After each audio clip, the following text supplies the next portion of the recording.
Football, for the love of the game.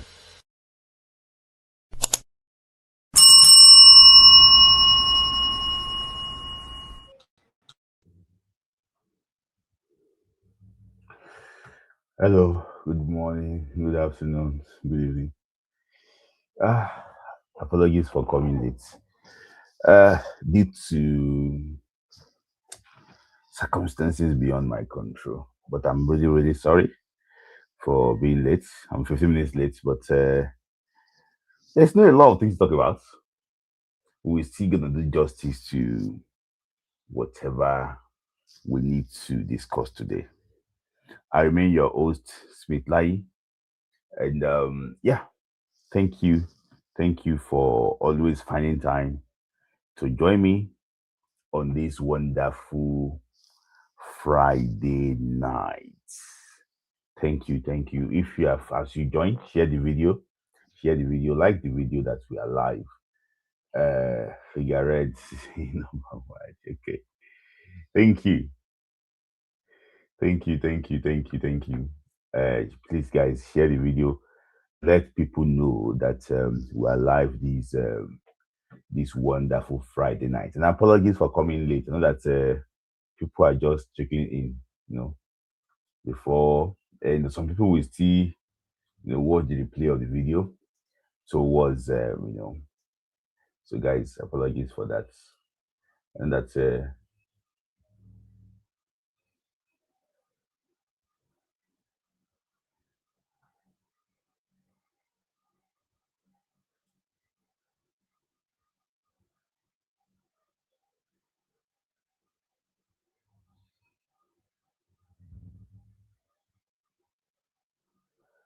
so thank you guys. Just share the video, share the video. Um,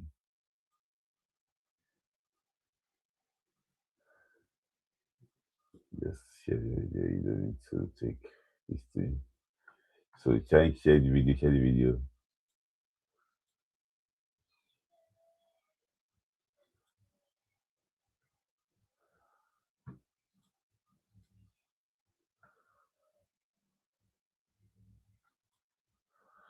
So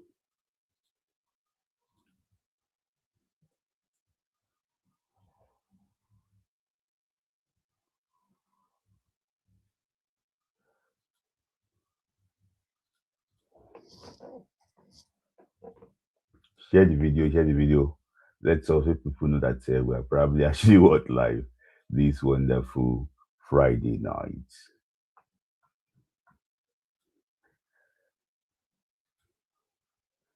So I'm going to start on the home front quickly. Apologies, I'm just trying to put some things all together before we start fully.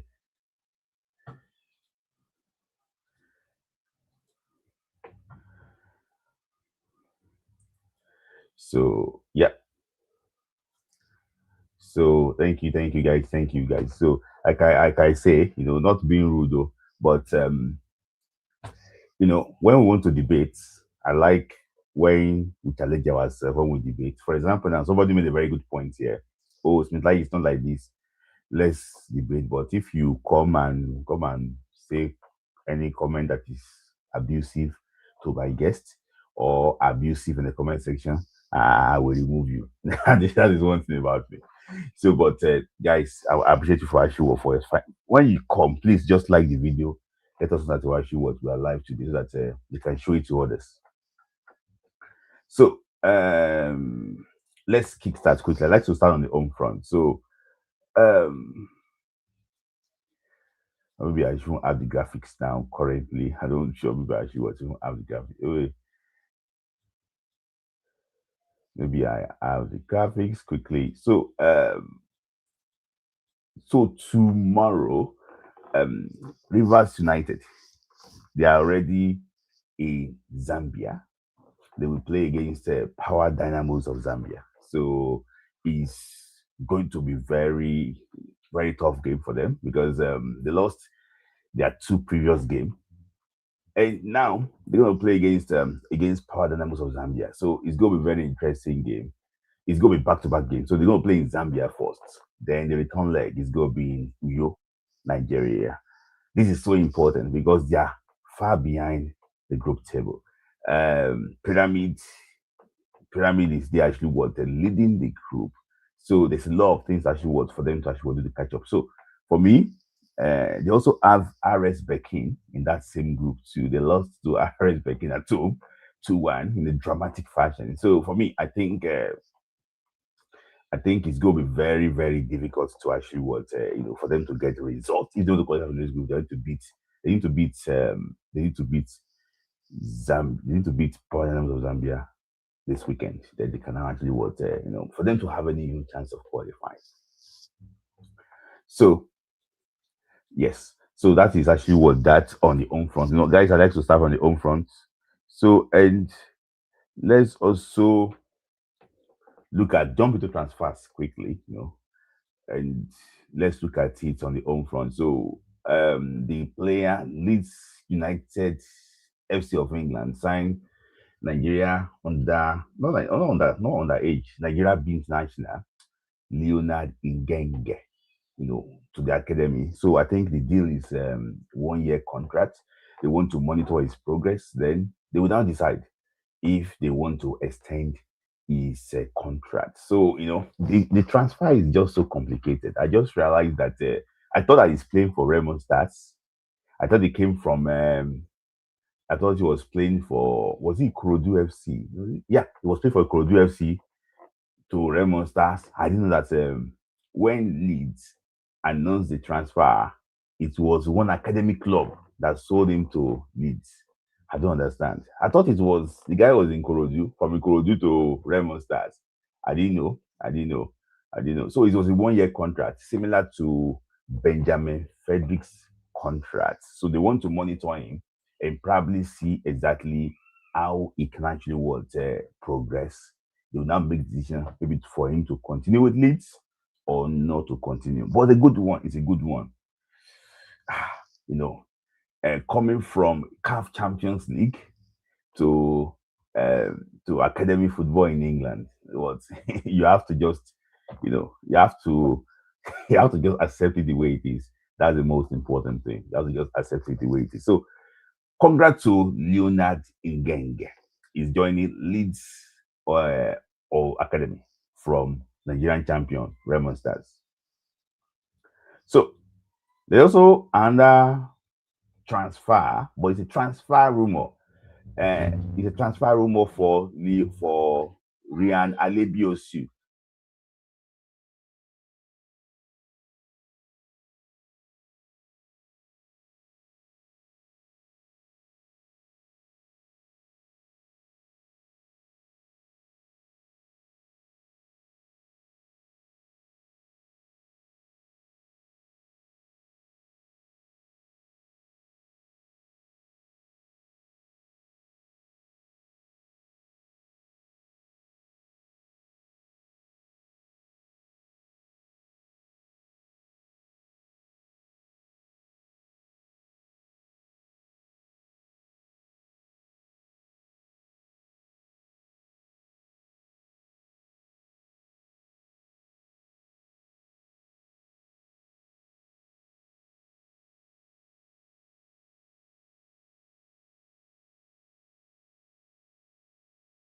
Yeah, I didn't know I was muted. Sorry, apologies for that. Oh, sorry, I didn't know I was muted. So Alebiosu have been linked to two Premier League clubs, Everton and Wolverhampton actually what Wanderers. So apologies for that. I didn't know I was actually what muted. So and it was linked to Everton and actually what and Wolverhampton Wanderers. It's rumor at this stage, but it's a good thing. It's a good thing. He's been performing very well for Blackburn Rovers. And maybe he only played one game during AFCON, and he's probably actually what he is. He might probably be on the move. Good player, good player. I hope he can actually continue like this.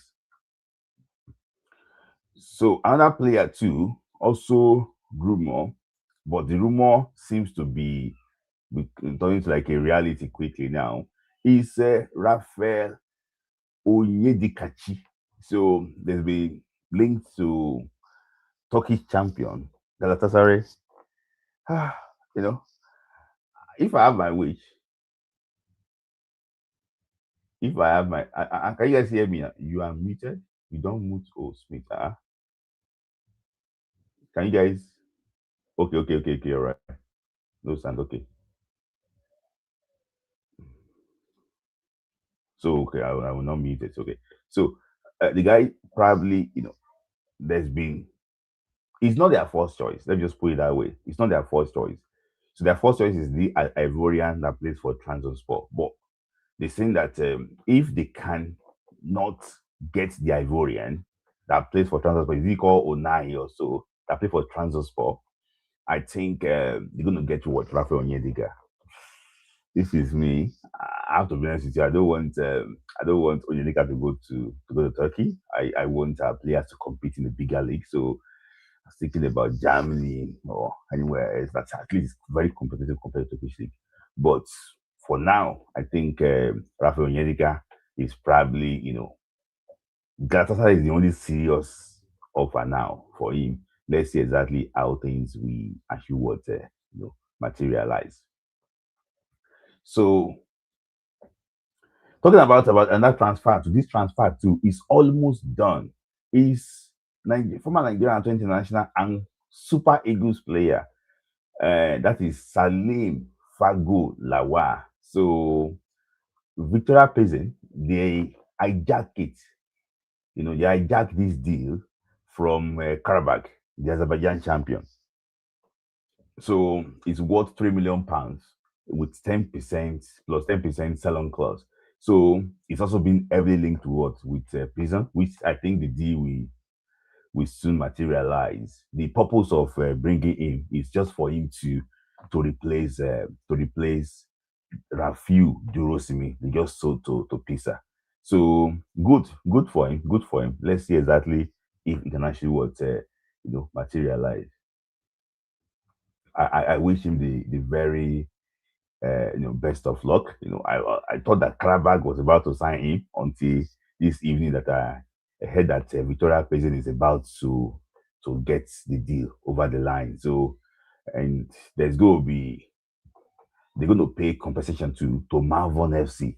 Malvern FC in Nigeria. So that is big. That is big. That is big. Congratulations in advance to Salim Fagolawa. So if he can perform well, because Durosimi performed well in the prison, that's the reason why they're looking for another Nigerian to come and play.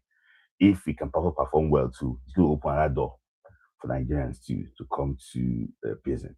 So congratulations in advance to Salim Fago. So today, talking about another transfer that actually what happened is called Yisa Alao. Is a very young player. If you live in the UK, you know a lot about academic football slightly. You will know exactly that this boy, Yisa Alao, is highly rated. So he just signed from Sheffield United to Chelsea, and he's already done. And I heard that Manchester City wanted him, Arsenal wanted him, and Liverpool wanted him, but Chelsea actually wanted Wanderers for Yisa Alao. So one of our diaspora contingent.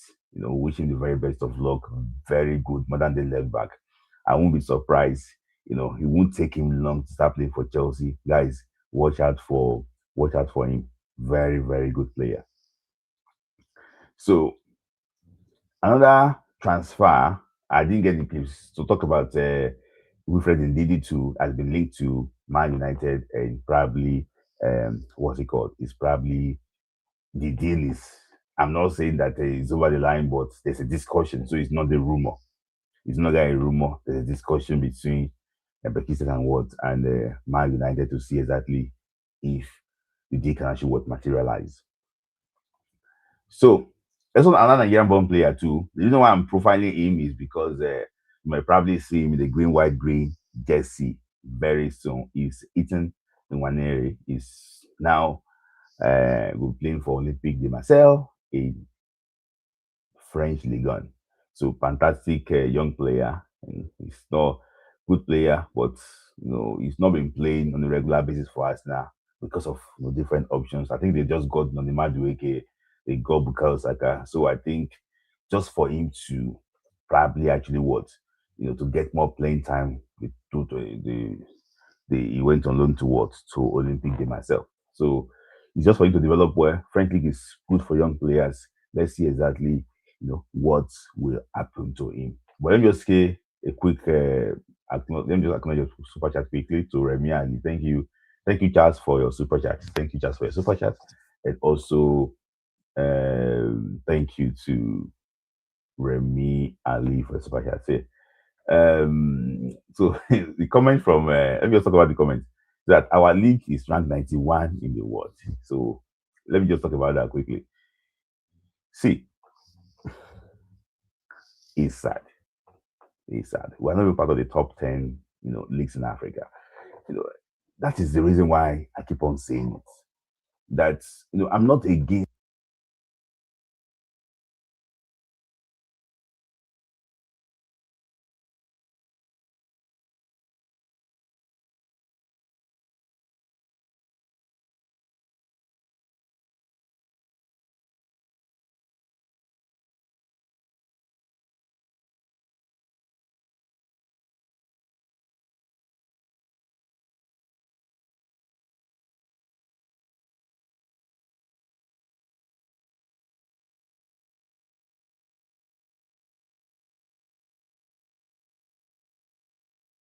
Sorry, I'm just gonna put this so we can't hear. Okay, can you guys hear me now? You're mute again. Okay, can you guys actually hear me now?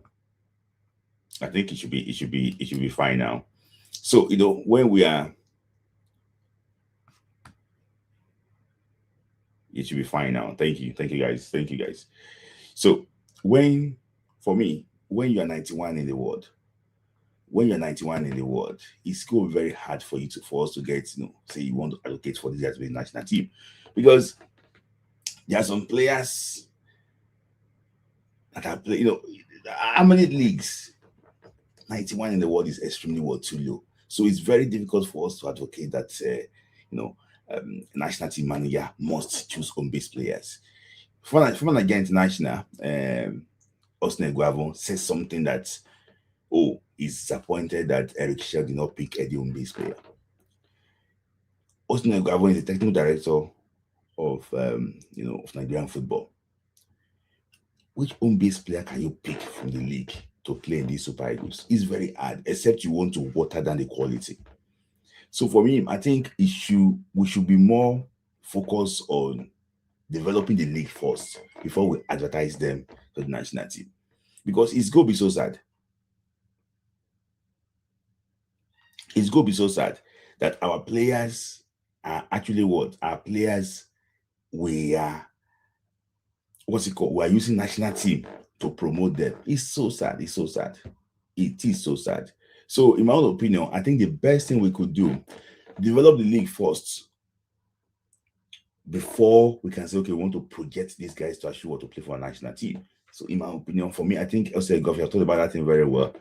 I think Eric Shell, there's no player now that can compete in the national team in the home front. Let's be sincere with ourselves.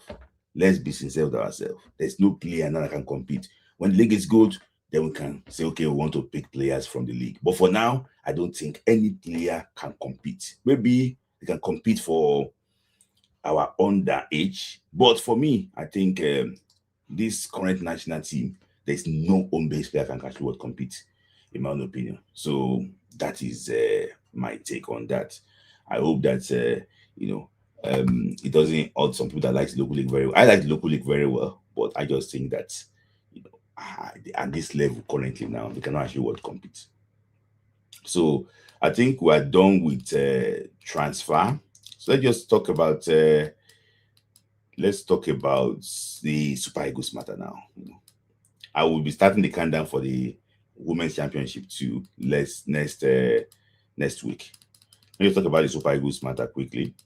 So you guys know that anytime that we perform well in a competition, our FIFA ranking, they always swell like Gary. So you can see currently we are still the highest ranked African team ever in the history. But currently now we're now 26th in the world, and we're now third in Africa. That tells you that if you play against what? Against quality opposition. If you play against quality opposition, this is what you get. I remember, the last AFCON too, we came 28th or so around in Africa, in the world, and maybe probably third in Africa. So I think that it's good. But the issue is that if we are not playing friendly game, and others are playing friendly game, they probably will gain more points ahead of us, overtake us. But kudos to the team. The team have performed well. We were around sixth before in Africa, but now we are third in Africa. That is actually what very good. So for me, I think the next target now is to break that top 20 in the world. So because I think that we can actually we can do that. We were once fifth in the whole world before. Morocco eighth. I want to ask you a question. Do you think any country in Africa can become fifth in the world and like break Nigerian's record? Do you think so? Let me know. Let me know in the comment section. Do you think so? Any country in Africa can actually can break that record and become actually fifth? Do you think so? I don't think so. I don't think so. I don't think so. Except the country actually will become champions of the world. So that's actually what about FIFA ranking. I just pray that Senegal. Okay, someone says Senegal. Okay, let's see. Let's see. So now, because of time, I just want to go to Senegal after the World Cup. Okay, let me just go to the post-mortem of what actually happened during AFCON. So AFCON is over, but there's still so many things that actually happened that we're trying to actually unravel. So I'm going to talk about that, then talk about the issue between Victor Osimhen and Sunday Olise. Then we're going to just bring people in and wrap it up. So let's look at what if Morocco wins the World Cup? Okay. Okay, I wish them luck. So let's look at what happened, because if you watch the final of this last AFCON, you realize that two Senegalese players pulled out during warm-up, and people have been wondering that what happened? What happened to Diatta happened to the other one. Like the similar thing happened to them. So let me just tell you about the statement that was released. I called Sadio Mane and he explained to me that Diatta had fainted. Then he was taken to the hospital. During the players' warm-up, I saw Niang too faint. So Mayasin told me that it was showing the same symptoms. So what the Senegalese FA president said here is that what happened to Diatta, Niang, Papa Metasa is the same similar symptoms. So it was complicated for Diatta and Sarr. So it seems even more serious. So very strange. It was saying something that what happened to Diatta was similar to actually what happened to Sarr and Niang. Okay. So now my issue is this. Do you think Morocco can go this extra mile and try and do all these things? Is it possible?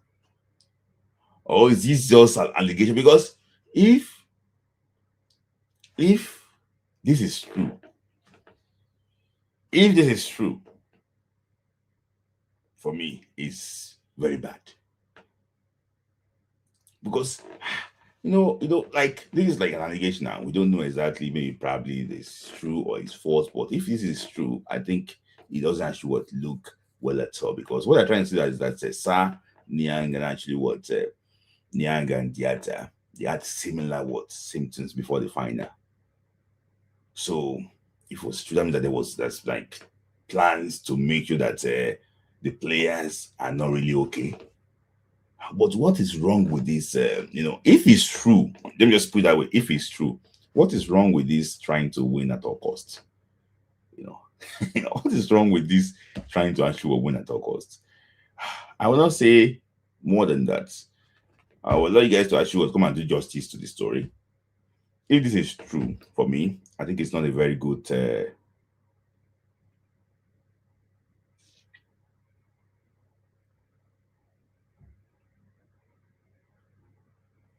If they can do this thing, that means that we are not safe. For now, they should allow this Morocco to rest. Oh, honestly, they should allow this Morocco to rest for now. If they can do to this extent and trying to, for this food poisoning, I think for now they should allow Morocco to rest. They should allow Morocco to rest. Honestly, they should allow them to actually what to yes, Ronaldo has France 98 too. So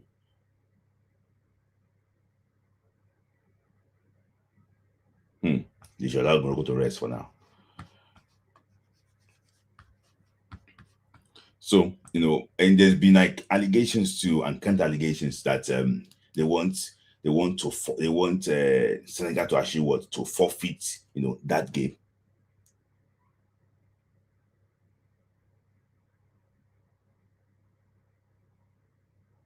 Ah, okay.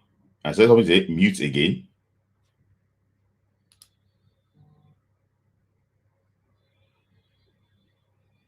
You say I'm mute again. What do you say?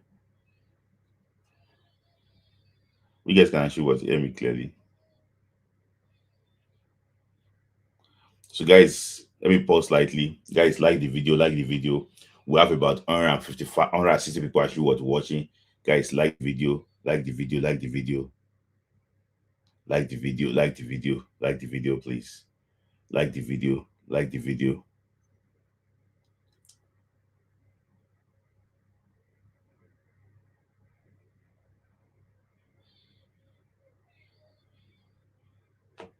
Guys, like the video, like the video, like the video, like the video. We are 161 people actually watching. Only 34 likes. Guys, you can do better. Like the video, like the video. Like the video before I actually would continue. Like the video, please. Talk about the Congo issue. So guys, like the video, like the video, like the video quickly. So it's 43 likes now. Let's get to 50. Then I'll continue after 50. I will continue after 50. When we get to 50, I will continue after 50. Like the video. At least 1/3 of those here should like the video.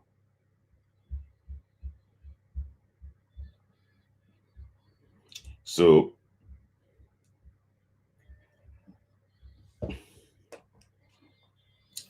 guys, like the video, like the video. So there's one funny thing I've been hearing from Morocco too. A player tweeted that they should not, that Africa don't deserve Morocco. So, but let's look at this thing quickly. So let's look at this part quickly before we actually I'm going to bring people. I will talk about what you say quickly and just actually bring. So thank you guys. I can see. So is that so? This is the regulation they're trying to actually debate. I want to just for your opinion too. Is that if a team interrupts a match in protest over referee decision during AFCON, container regulations apply. So as Article 82 of CAF regulations says that any team that refuses to continue a match or leaves the field without referee's authorization is deemed to have abandoned the match. That's what they're trying to quote now. It seems to have actually abandoned the match. So in such case, regulation allows forfeiture, 3-0 or score at time. So, but the issue is this. So the reason why they are having issue is that any team that refuses to continue a match or leaves the field. So there was, I think, only 8 players left the pitch that day. Sadio Mane was there, he didn't leave the pitch. So, and I think that the referee is difficult to call a forfeiture if there's still the player of that particular team on the pitch.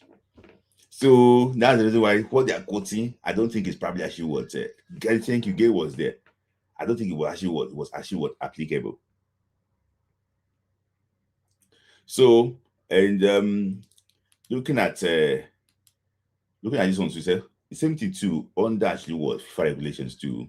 that if you actually would leave the pitch, but they didn't say that there was nothing like all the players or some of the players.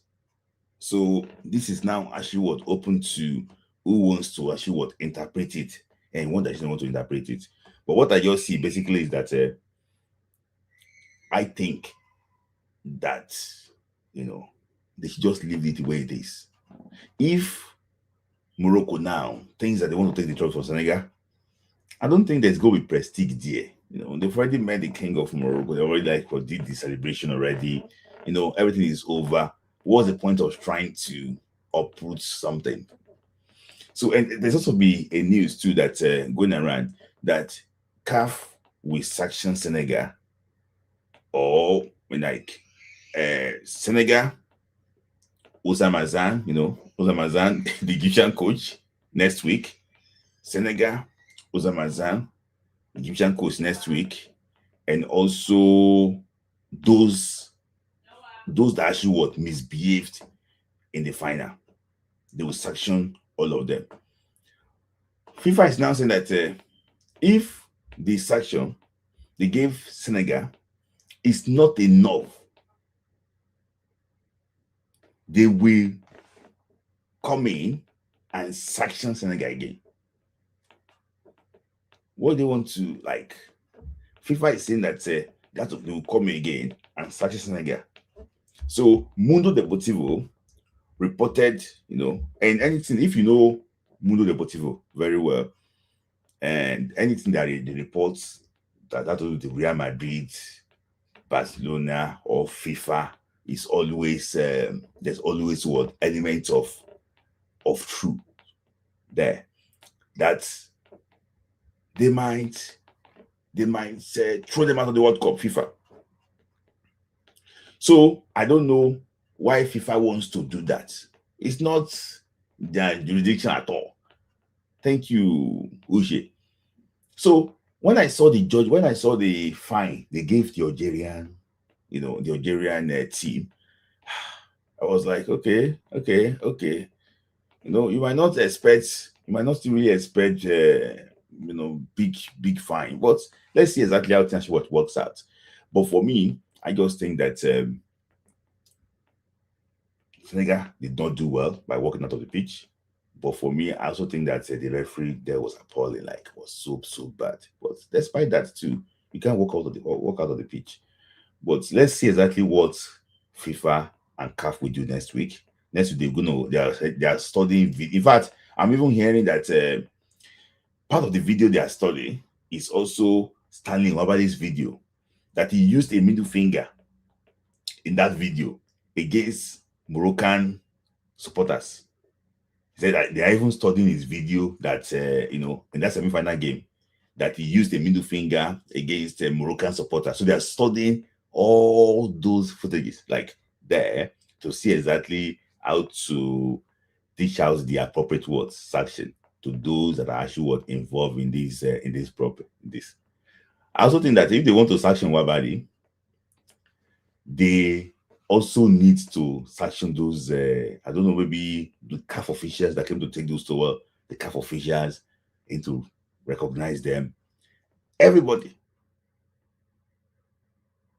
that actually behave in an appropriate way, they must be able to actually they need to actually punish them. So when I heard that they are studying Tani Wabali's video, that he used middle finger, I was like, oh, and yes, not again. What's I don't know. What's your opinion about that? Do you think that because somebody was like, somebody took his towel, then he needs to respond. Yes, he needs to sanction. Thank you. Sanction Sabari, sanction Hakimi, sanction those responsible for all those things. Because I heard that even Sabari came back later to pick up the towel. That is just crazy. So they thank you. They even threw banana at Wabali. So I think it's a very, very big thing. Let's see exactly how what to actually happen at the end of the day. But in my own opinion, yes. So they need to pick all of them. So it's not just somebody saying middle finger. They need to pick everybody. has caused what trouble, in those semi-final games. So they have already finished the section of their quarterfinal. That's why they sanctioned Nigeria. But this time around, they want to actually sanction what's it called? Nigeria Morocco game. Osama San said was behaving in an inappropriate way against Senegal. And also the final too. Final is also coming out. So they want to do everything. So, and based on the judgment too, it won't affect the World Cup. It will only affect the AFCON qualifier. So AFCON qualifier will start in September. So it's going to run from September to November. Then we know who will qualify for the next AFCON called Pamoja next year. So it's going to be June next year in Kenya, Tanzania, and Uganda. So my final story today is just about a former Nigerian player, former Nigerian international, for me, arguably the best midfielder in the history of Nigeria. Fantastic player in his own days, And he said so many things about Victor Osimhen and why the team did not win the AFCON. For me, I made a video about it, but due to popular demand, people said that, okay, you know what? You have to revisit this story because we want to say some few things about it. And anybody, you are free. Don't think that I like Victor Osimhen. You want to come and say something that is against Victor Osimhen. Please, anything that you want to say, you are free to say, but make it short. Don't say it too much. So there's so many things about Victor Osimhen and why the team failed to win the fourth AFCON in Morocco. So, yeah, let me just play the video quickly. Then, hear your thoughts. Talent with license. Victor Osimhen is world class, but talent is not a license to destroy team chemistry. Look at the evidence. Since that public outburst against Ademola Lookman, one of our brightest lights, Lookman became a shadow of himself, and we lost the bite. When you publicly diminish your teammates, you break their spirit. You destroy the very confidence a team needs to survive a semi-final. Against a team as tactically sharp as Morocco, we needed our best players at 100%. Statistically, Ademola Lookman was the most dangerous player in the tournament until that public verbal abuse broke his focus. You cannot expect a playmaker to perform miracles on the pitch when he has been demoralized by his own teammate. The conflict did its damage. We didn't just lose a game, we lost the psychological edge we needed to win. What is worse, and frankly, what is most dangerous for our football, is the fan culture that now tolerates this. We have reached a point where...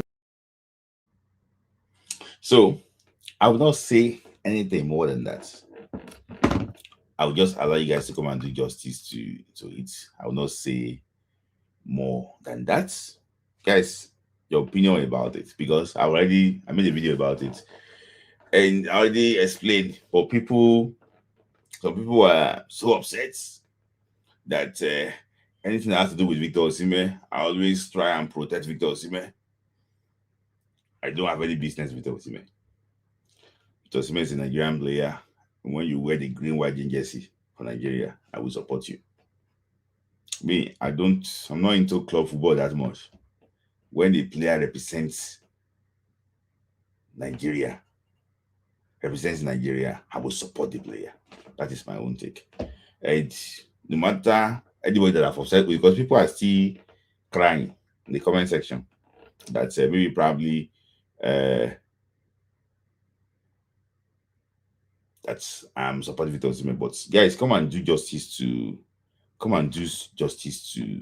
it and let me know your take about that. But let me just, in case you've not watched the video, let me just tell you in 2 minutes what I think. I don't think it should come out like this on YouTube and say it, in my opinion. You might not agree with me. I think this is Nigeria. You cannot expect Elagi Diop, even during the Onana Samuel Eto'o debate, issue. What did you say? No volume again. During the Onana Samuel Eto'o issue. I still think that Eto managed it, despite that he had issues. This one is different. You're just making commentary about what happened. I just think that's because this one will not help the team. I don't know how you think about it. So this comment will not help the team. And this team has the potential. I'm saying it. This team, I didn't say this thing before the last AFCON, but this team has the potential to win the next AFCON. Like, not the potential, like favorite to win the next AFCON. Write it down. So this team is on the verge of doing well. I don't think it's going to help. After the Mozambique game, we've played against Algeria. So I don't want to go into details about it.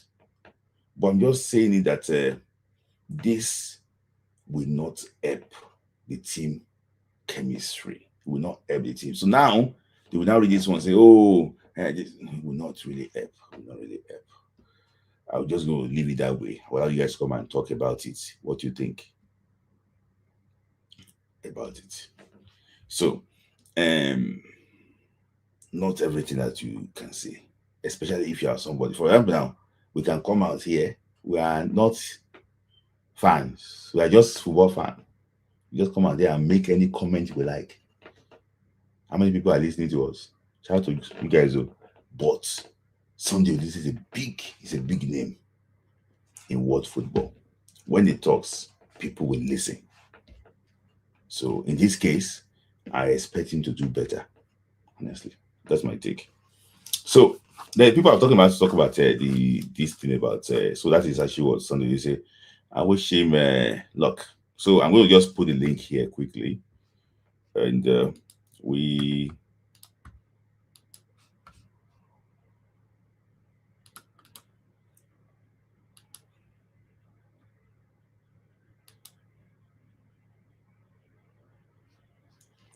So because even if Sonrise is so influential that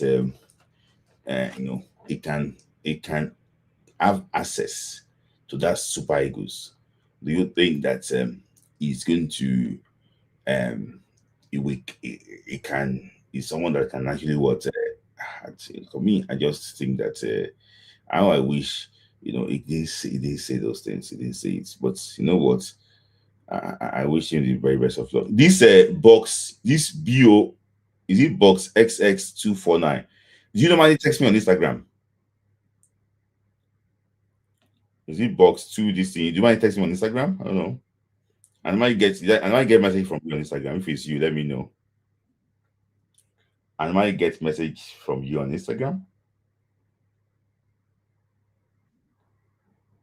Okay, no, it's okay, no. Because it's one box, so I normally get message. I know I probably is listening to me now. So I think I have a couple of people actually waiting. Thank you for the super chat, box XX. Thank you for the super chat. I really actually appreciate you. Thank you. So thank you, box XX, for the super chat. Thank you for your love. So I have a couple of people actually waiting. So in between the calls, I will take the DR Congo story. But let me bring so I have Chris is my first caller. Then and I have Chris, my first caller, and I also have Page Sports also there. So your camera must be on Page Sports so that I can bring you on. It's slightly dark there.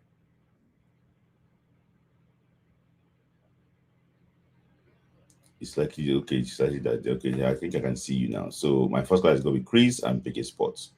So though you joined, so 1 sec. Yeah.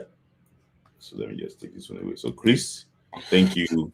And that's Friday. Nice to see you. Thank you, Chris. Thanks, man. It's good to be here again. Yeah. So I'm going to come to you. Let me just get from PJ Sport quickly. PJ Sport, your thoughts quickly.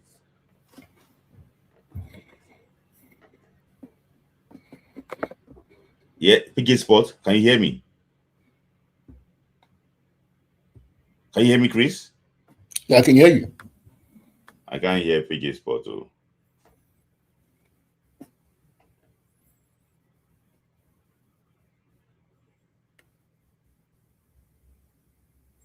Okay, I think it's having. Okay, Chris, let me hear from you, Chris. Okay. Take it Man, from anywhere, yeah. I don't even know where to start from. But first of all, I want to start with some deletion, man.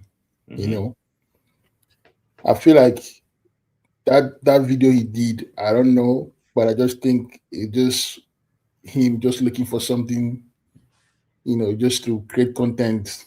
You understand? Because there's nothing to back that statement. You know, when we during the group stages of that game of the AFCON tournament, Lukman was one of our best player, right?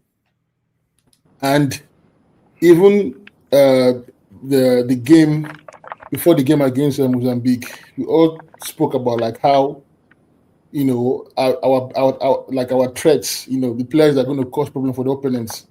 We spoke about Lukman, you understand? And in that game, what did Lukman do? He gave 2 assists and he scored a goal, right? Yeah. And we went into, and that was against Mozambique.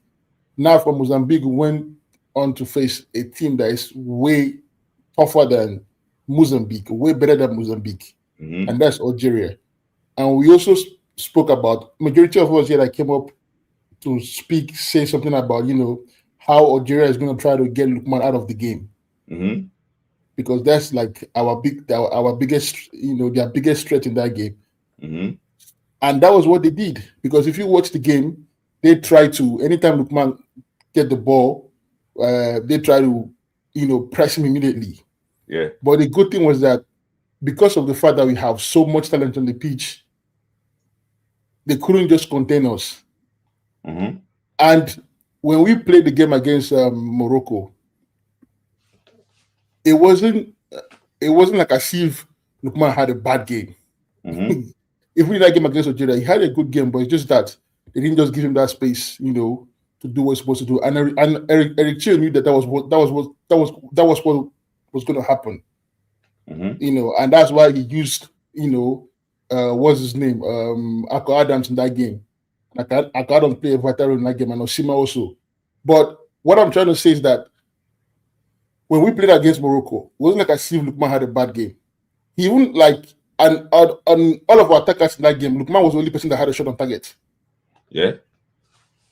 That was the pass that I think, I don't know who gave him, was it Osimhen or Iwobi gave him, and which I was expecting him to square that ball to Osei, because they had like a free run, to put in a good cross or even take a shot, but he took a shot outside of the box and got a shot on target. He was the only person there. And in that game, everybody didn't have it. Like, apart from that shot he took, Osimhen didn't have a good game in that game. Akon didn't have a good game in that game. So it wasn't like as if, it was because of what Osimhen, what their argument they had. That's the reason why, Lukman didn't come. We saw what happened the last AFCON. Lukman had a good game against Cameroon, had a good game against Angola, but against South Africa, he didn't play his game. Yeah. He didn't get a goal in that game. In the final, he didn't do anything in the final. So are we going to blame that on Osimhen? Are we going to say that it's because of Osimhen? We played World Cup qualifiers. Lukman didn't score any goal in that World Cup qualifiers we played. Are we going to blame Osimhen for it? So me, I just feel like Sonny Lisey just trying to make content because he knows that if he talks about these people are going to and that's the reason why I said it before. Me, I don't like I appreciate these guys for what they did back then, but looking at them now today, I have zero respect for most of these guys because they just talk just to talk. To most of them, like they just say a lot of things that they don't even care to even think about the fact that they played football before and they should know how to communicate better so that because you know how some of these players that people can easily spread false things about them. Just like the way we saw how they took that whole stuff between Lukman and Osimhen to the next level, even saying that Lukman said that he was going back to Turkey. So all those things, like just coming out and saying that thing and saying that Osimhen is the reason why we didn't have a player game. Like, that's the reason why he's not coaching. That's the reason why he's doing podcasts. Okay, but he's part of the FIFA technical committee.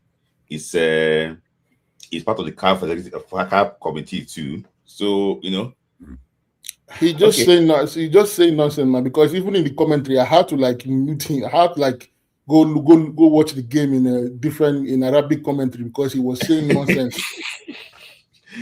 Like, he was just talking things that don't even like. I don't understand like some of these guys. Anyways, moving forward, I'm happy that Fago got a move from this thing, and he's the only way that we're gonna have people get some of these clubs sign our young players is when the ones that sign do well. If Fago goes on to do well at Pisa and Dirosumi goes on to do well at Pisa, and Sani gets to do well at Leipzig, these clubs will want to come and sign more from us. You understand? Yes. But if they're not doing well, nobody's going to sign.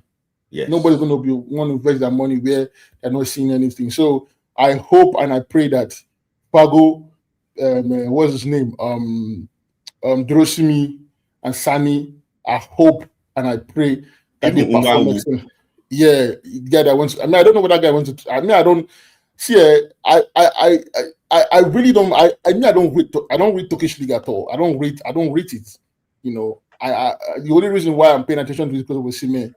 You understand? And I hope that he gets a move out of that Turkish league because I don't like seeing our players, especially young players, going to Turkish league. I just feel like it's just a backward, this thing. But that aside, and also I hope, what's his name?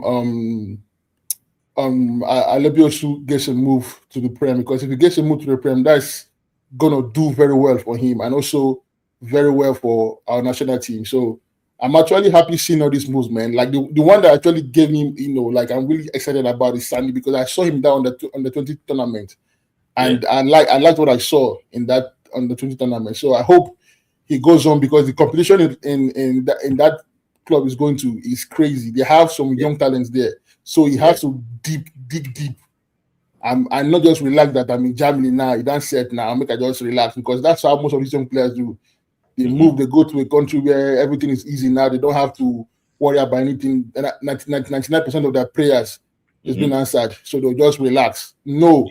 Fight. The same way Osimhen was fighting fought from his way from Germany to France, not France, to Belgium, I think. Fight, bro, guys, fight. Because the thing you need to understand is that when you do well, you're not just doing well only for yourself. You're opening doors for a lot of kids back home. Yeah. When you do well, you're opening doors for them back home. That club will come and say, "No, let's go get more." So don't just look at it. You're doing it for yourself. You are doing it for a whole lot of young kids back home. So fight, guys, fight. Yeah. Fight. Yeah. So that's all I have to say for now. Thank you. I'm going to still bring you back. Just don't go place. Somebody is coming later, and I know that we want to engage you. So thank you, Chris. Your voice on good. Yeah. So sorry, before I go to you, PJ Sports. Quite to God, thank you. Always as you was showing up. Thank you for your love. And Benedict, you always showing up too. Thank you. But it came with one comment here that if CAF chooses to sanction, I think he's talking about Nwabali here, they will open kind of ones. So Morocco throwing banana at him. It will actually throwing at him will need to draw racism sanction also. Okay. And theft of his and racism was a chant. He said, yes, for me, I also agree. Because see, there's no way they would not give Morocco stadium ban. But I was now surprised that after the whole nonsense that happened, I saw FIFA president this evening saying that he's going to go and open new pitches in Morocco just for. I know that it's part of what they are trying to do. It's already they are planning that already. But for me, I just think that if they want to sanction Nwabali, they should make sure that they also sanction Morocco too. It's very important. There's no way they can sanction Senegal, Morocco, Egypt without talking about Morocco. No. Morocco needs to sanctions. Thank you, Benike, for your super chat. Also mentioned something that I would not like to read. So that Olise was being silly. For me, I just think that I like Sunny, I like Yellow, but I don't like this thing. When you, I'll look for a way to communicate these things, so than just to come online and do it. He's a big man, probably one of the best players in Nigerian football history. You know. PK Sports quickly. I have so many people waiting here. Thank you, my brother. Yeah. Thank you. Yeah. The only thing I have to say about this issue is what Sondoli said in his podcast. What he is doing right now is exactly what Osimhen did with Lukman. I was expecting him to advise Osimhen. Even if he wants to talk, the talk should be like an advice, not like outburst. Osimhen, you did this. That's why we did not win the AFCON or whatever. And again, when you are playing, he played, he had some issues with some people during his playing days. Mm-hmm. So the way I react to things is not the way you react to things. Yeah. So, and that outburst, Osimhen was not even talking to Lukman. He was talking to Bruno. Then Lukman said something. He was trying to explain to Lukman. He did not even say anything bad to Lukman, to my own understanding. You understand? So, but we the fans are the one making this thing to look so bad. And he's now expecting Osimhen to react to what he just said, which I know Osimhen is not going to do anything about it. That is one. Coming to the CAF and Stanley Nwabali. When Nwabali gave those fans middle finger, I was not happy. But this is the topic we are just discussing now. Reaction, the way you react. How many towels have this guy used in that particular game? There was a racism chanting going on, and that was the reason why he gave them that middle finger. So everybody cannot react. Everybody has different way to react in some certain issue. You understand? So that's the only thing I need to say about that. We have to do everything humanly possible to keep the players together.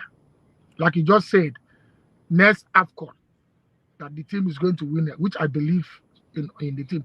If we are going to keep Erichel and give him what he wants, not keeping him. Don't limit him to what he wants to do. Allow him to do what he wants to do. He's a fan of Super Eagles. Yeah. He loves our players.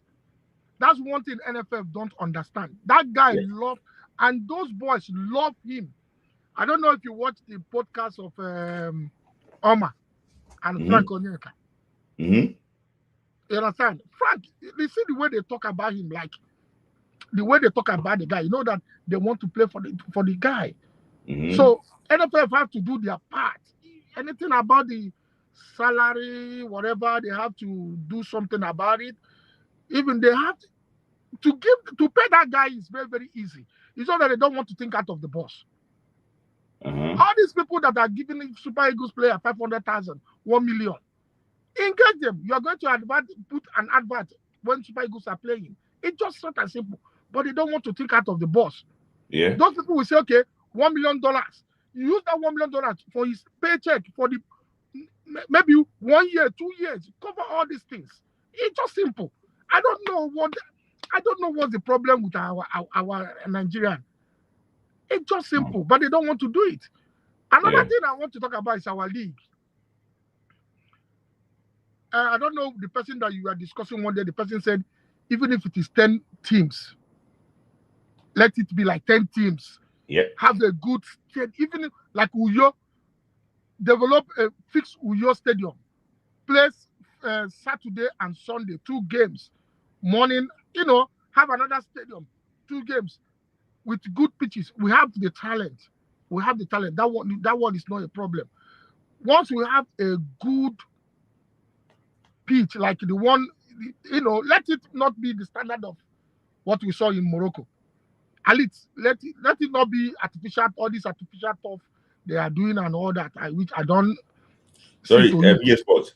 PA Sports, let me ask you a question before I let you go. Yeah. What is the evidence that we have a talent? Now, now those boys, if they go abroad, not even to Europe, or if they go even up to Morocco, South Africa, you will see them. They would, see them developing, playing good football. And that's why when you have a good pitch, the materials, everything a club needs, they will develop. After all, we've been doing it. Enyimba have been doing it. We've been picking players from Enyimba days, Iwaya National, and all that. No, PJ Sport. What I'm saying is, I know I'm not referring to the yesteryear. So yes, I know. This time now, what is the evidence that you have that we have talent? We have the talent. All you will need to do. Let me tell you. let me mention. Listen. Let me mention 3 things that we need to do to improve our league. First and foremost, we don't have qualified coaches in those clubs, because I have not seen a team that can play good football, express themselves. That's If one you thing I see, noticed. Sport, I don't want us to be okay. If we keep on saying, there's no pitch, there's no coach, there's no. When there's no too much, but that's what I say that even these guys you are talking about, how many of them don't command this league, and they can hold up 5 solid years at the top level. They command the league all these last 10 years, and they can play 5 years, solid 5 years at the top level. I understand where you are going, but we can't. If there's anything we in diaspora can do to help, we have to do it. Except all those people in NFF will not listen to us. We have to do anything humanly possible to improve our league, whether we like it or not. Whether we like it or not. I understand where you are coming from, but I know. We can if there is a way we can, all of us can gather, do something, a proposal, do something. We can even. But there's some things in the pipeline as people are sure we're working behind the scene for a few things, at least to contribute our own quota, domestically. Let's say exactly they will not frustrate the whole thing. Thank you, PJ Sport, for your time. Thank you. Thank you, bro. I appreciate it. Thank you. So I just have to jump the queue because remember the channel. But I'm going to bring on Idol to probably Uche next. Then Alex T and Ovi will be next after. So I have to know. So it's been a very long time. I only talked to him on WhatsApp, but he's here now. So Uche, Idol is next. Ovi and Alex T, then they don't know so, and Idamola with City will be after. Then I'll bring on Guerri. So just it's going to be 2 minutes. So please, we won't take too long. So I do 2 minutes so that we're gonna be fast. And Uche too. Okay, I will try and use 2 minutes, but I'm gonna have 2 minutes to say things. See, on the issue of Odyssey, so my unapologetic affinity to the class of 94. I don't owe anybody any apology. Class of 94 is still my best team. Therefore, my this current team, because they did well. Only say, has one opinion. I've been saying this. Podcasts are not meant, to me, podcasts are not meant to teach people lessons. They are money-making ventures. People say some things in podcast because when you don't have viable topic, anything to say, people don't come and watch the podcast. So people always say something controversial, to gather viewership. On YouTube, you see some podcasts. Maybe in the last 3 months, they have just 50 views. Only say he's a well-respected network football player. Smith, you know my stand when I became coach. When he invited Martins and Ibon, I said, this man is trying to help family business. As a coach, I'm not a fan of him. But as a player, I'm his fan. Then what he said, only said is human, is entitled to his opinion. That's opinion. But maybe he should have said it at this time. Yeah. He should not have said it at this time, and he should not have said it at this time. Because if he had said it immediately after that boss, maybe. But after the outburst, they have settled everything. Because you look at the match against Algeria, when these guys scored, when Osimhen passed to Adams, the only person that was pointing to Osimhen, that to meet Osimhen, was Lookman. Mm-hmm. Everybody went to celebrate with this guy, with Adams. Only Lookman went to celebrate with Osimhen. Yeah. Meaning they have stopped they have covered the rift. Everything has been settled. Mm-hmm. So Osimhen coming to say that after, the man was just trying to garner more view for his this thing. Who always say conspiracy stores. To me, podcast to me is money making ventures, so they can say anything. They can say anything. But with that, I will never, I will never put down Osimhen. And I will never use some words for Odyssey. Is this somebody I respect? If I was playing football, I change my jersey number to 15. Just go off. So the Odyssey. Mm-hmm. I still respect him. He's my legend. Yeah. But like I said, maybe you should have looked for a channel, Yeah. to talk to this guy, Yeah. Osimhen. Because Osimhen might want to give an audience, but there are people that will listen, that will give this guy audience. Yeah. Sorry, I want to ask you a question. Sorry, I want to ask you a question. This thing that he said now, is it going to help the team or is going to be bad for the team? I think, thank you. Like you said, he might fuel another problem in the team. But once I'm about Lookman and Osimhen last 1 year has been very matured. The way Osimhen behaves 2 years ago is not the way he behaves now. Since that lives against with Finidi and the one in his club, and Osimhen has really calmed down. He can go to Paris, can go to clubs, but he doesn't talk anyhow on social media no more.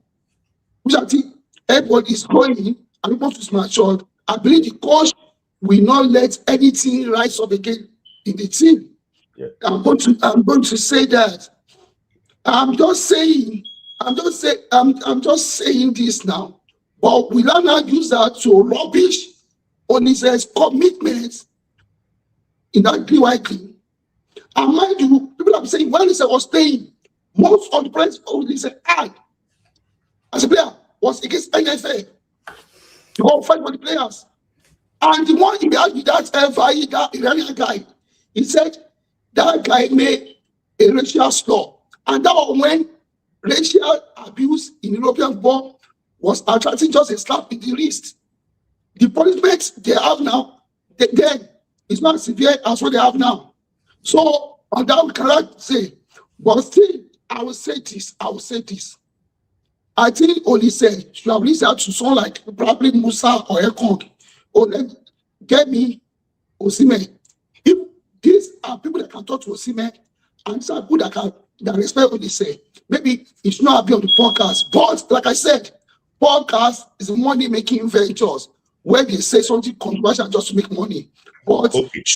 I want to ask you a question too. Who told Ekong that he can never play for Nigeria? Well, I want to know that. Who told Ekong that he's not fit to play for Nigeria? That he's not strong enough? Well, Smith, like I said, I'm not privy to that information. Smith, I'm not privy to that. Smith, I'm not privy to that information. I'm just Okay, you see, joking. I'm just saying, sweet. I'm just saying that you should have used another name, to reach out to Osimhen. But like that, I said, put that clause there that podcast is money making ventures for some people.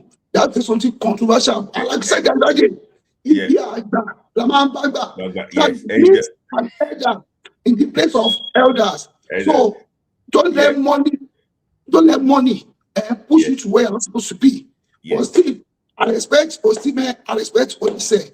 And I will never use any nonsense pronoun. No. Okay, let me ask you a question. So I just before I let you go. Do you think that we Sunday will say we are welcome in Super Eagles dressing room? Well, maybe before now, before that outburst, because he was one of those, like, I think he was the first person to come out of all the people that condemned the appointment of Elisha. He was the first person to come out on that same podcast as Elisha has won him over. Maybe that would open door for him. Let's look at it this way. Out of all the legends, he was the one that used a derogatory word on Elisha too. Say, imagine a Malian. That's what he said. And I'm saying, other legend did not say a Malian, imagine a Malian. Sorry, let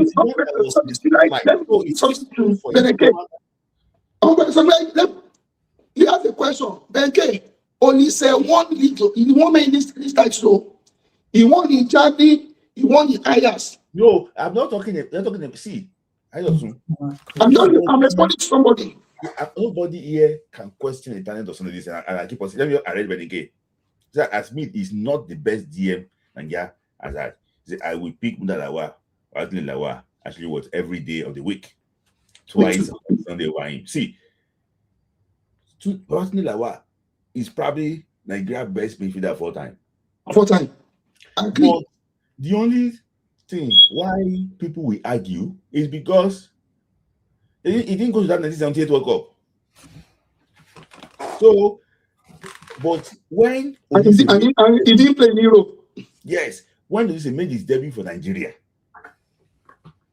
A year after, he won the AFCON. Yes. We qualified for the World Cup. We won the Olympic Games. In fact, we qualified for France 98 before we went to Conakry to go under Philippe Crozet. We qualified for Japan 2022 when all hope was lost. 2022. See, we cannot even say here. I don't know, maybe Osimhen is going to write a different book. How Liberia beat how Ghana beat Liberia in Monrovia, we don't know how, but these are the guys that also did well for Nigeria. Yes. But what I'm saying is this: I cannot question his commitment or talent, but it's just that see, soldier go, soldier come. Your time. These guys too will one day not play for Nigeria again. Some of these guys, they are sworn enemy. Okay, look at Yakuba Igbeni. He came on the podcast and they asked him about the Guavon. When Guavon self they play for national team, Yakubu was still maybe wearing shorts or pampers in Benin. He said that they should not bring a Guavon back because of what issues he had with the Guavon in 2005. Remember that Guavon dropped him in that when he took over during from Christian Chuku qualifiers. So this thing will not end. So it should not start what will lead to at the end of the day say, no, nobody knows tomorrow. I like that I'm also a pro 94 team because they put us in the spotlight. But the issue is this. They should also learn how to, because this is a different time. This is different. Time don't change. Thank you. I know he has now up to now. He's still not in good times with Okocha and Kami. Because that 2002. It's not good to them. Yes. It's not good to them. When he when he launched his book, it was on Zoom then during COVID. Eguavon was invited. What I was saying was that you guys, it's not, I'm not lying. You guys can go on YouTube and go and confirm that. Eguavon said that he's not sure of what they wrote about him in this book, but we have to learn. We can learn, because they are not. He knew that they might probably have don't write something. So see, Amaju Pinnick was trying to send a Zoom request. He said that we are full already. That was the period of the NFL then. So what I'm saying is that these guys, they know themselves. So don't just start what at the end of the day go lead to something that they will not be able to, settle. Olise is working with FIFA. You don't know maybe when you go to see these boys again. Now talk say, your Super Eagles is playing. You can't even go and say hello to them because of what they already don't talk already. So thank you for your time. Let me just say my parting word. They should all, even Olise too, should go and apologize to Akoni Bide because that Baba is alive now. He called that Baba a liar. Who told about statistics? Yes, I know. He called Baba a liar. What we should understand is we are, no matter where we live, no matter the level we are saying, we should always remember where we come from. And that's one adage in Yoruba that says a child that bends to look at the yash of an adult. Another child will bend to look at someone else too. So this is what I take. When somebody invited elected or even not Osasu, Baba said in his order that he dropped a message on his ass machine telling me that they should talk. That I wanted to take him to 2002 World Cup. But it's still calling the man, the old man liar. That man is in his 90s. And one piece in Nigerian football, he should go and apologize to the Baba. Let everything settle. Because these are the people that I feel can fight the other men. But when there's no peace, there's war. Thank you. Thank you, Aidotun. Thank you. I don't know. Thank you, Aidotun, for your time. Always nice to hear from you. See, I don't know who taught about this tactics in Mali 202, but I think that something happened in Mali 202 there. See, the issue is that sometimes if you are not okay, it was sketchy. Okay, it was sketchy that told the sometimes just like somebody came on the podcast one day, they sent him away in national team, and he was saying that we didn't do anything, we didn't do this, after so many years when we knew exactly what they did. So time people think that we can forget. But I'm not saying that Olise, he has the right to his opinion. But what I'm just saying basically is that you can just look over it to address it separately. But Uche, your take, please. Yeah, so I'm going to speak about Olise's conversation or his podcast. The things he said that it was when he left Super Eagles. I'm not going to say his word verbatim. But he was trying to imply that was when he left the Super Eagles, Nigeria started having issues. Nigeria has been finding it difficult to qualify for the World Cup. He's right. So, the 1994 set, I feel like they underachieved. They did not achieve I feel they did not achieve to their prowess because of in-house fighting. Because of this same bringing down the next man down.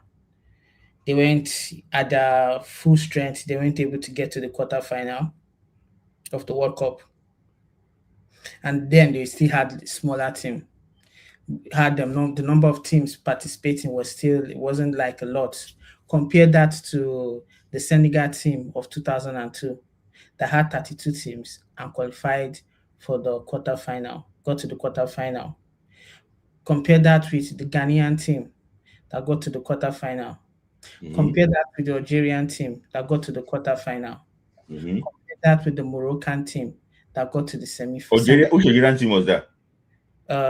That's what's his name? This guy that played for they lost against Germany in 2014. That's the second round.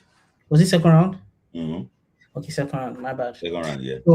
So I'm talking about those teams that had like their golden eras, whether it's Senegal, whether it's what's the name?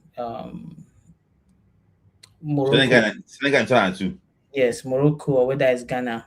So those teams actually did well. If you are comparing, in contrast to what Nigeria did at the World Cup.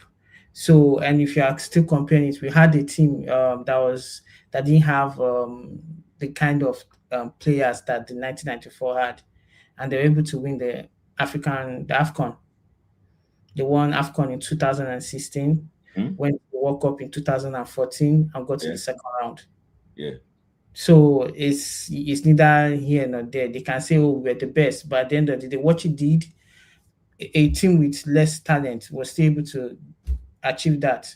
They didn't get to the semi-finals. Not that we're disputing what they did or how strong that team was, but I think most times they always over-believe their hype.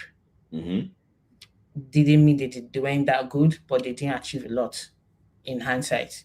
Yeah. So they didn't achieve a lot in hindsight if you're taking a look at what they did. And I felt like since he should understand. You know that since the history of Nigeria, we never won a knockout game at the World Cup. Yes. A knockout game at the World Cup. Since I've been going to the World Cup, we never win a knockout game. Since we've been going to the World Cup, even in 2000, that they did so and got to the final, they still lost against Cameroon. As good as they weren't able to score 14 goals at the AFCON. So it's neither near here nor there. So I wonder why he keeps every time he's always trying to his statement is always trying to cause a rift or try to how do I call it? Wants to cause like put foxes in the team so that they can start quarreling. Then before you know, when the team is destabilized, Eric Chell will lose his job. Then he will not come out. Yeah, that is their target. That's their tactics. Like that's their tactics. It's like it's more like they talk for person front. They tell and say, "Oh, you are good," but behind the person back, you're wishing that the person should fail, so I can come in and say that you are the savior. Then when he gets there, he will do the same thing again. He will tell Osimhen not to be coming. Then he might also fight what's his name, Lukman, the same way he did. He's chased a Yamada that was doing well in Lille. He chased Mikel that was just coming out of what's the name that just done well at the Champions League. Did the same, just keep on repeating the same thing. So it shows that, and there's one thing Mikel said: he's not a good man manager. Yeah. So why then do you want the Super Eagles job if you can't manage people? Why then do you want the Eagles job? Like we shouldn't be giving the job to people because they are Nigerians. No, we should give the job to people because they are effective and they have proven track record. The reason why Eric Chell was given this job was because he had proven to everybody that he can do well at the AFCON. He did that with the lesser team, came into Nigeria and did very well.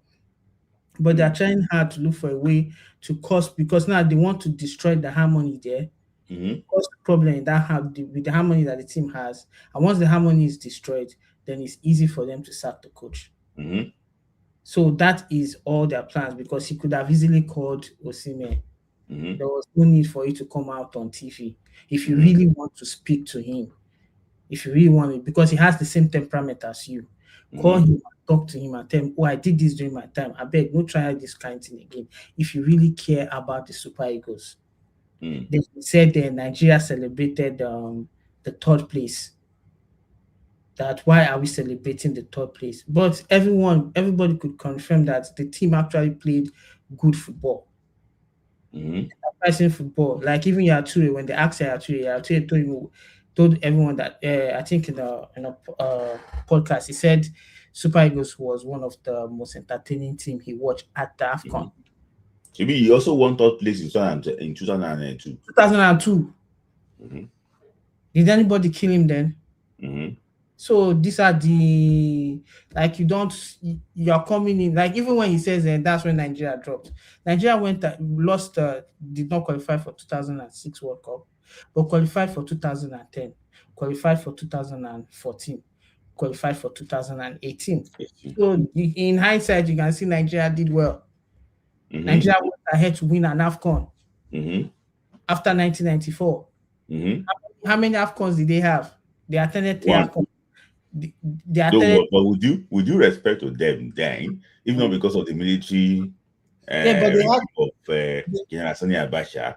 I think that they've been able to defend that, because on the eve of that AFCON going to South Africa, my brother, if you see the team list, hey,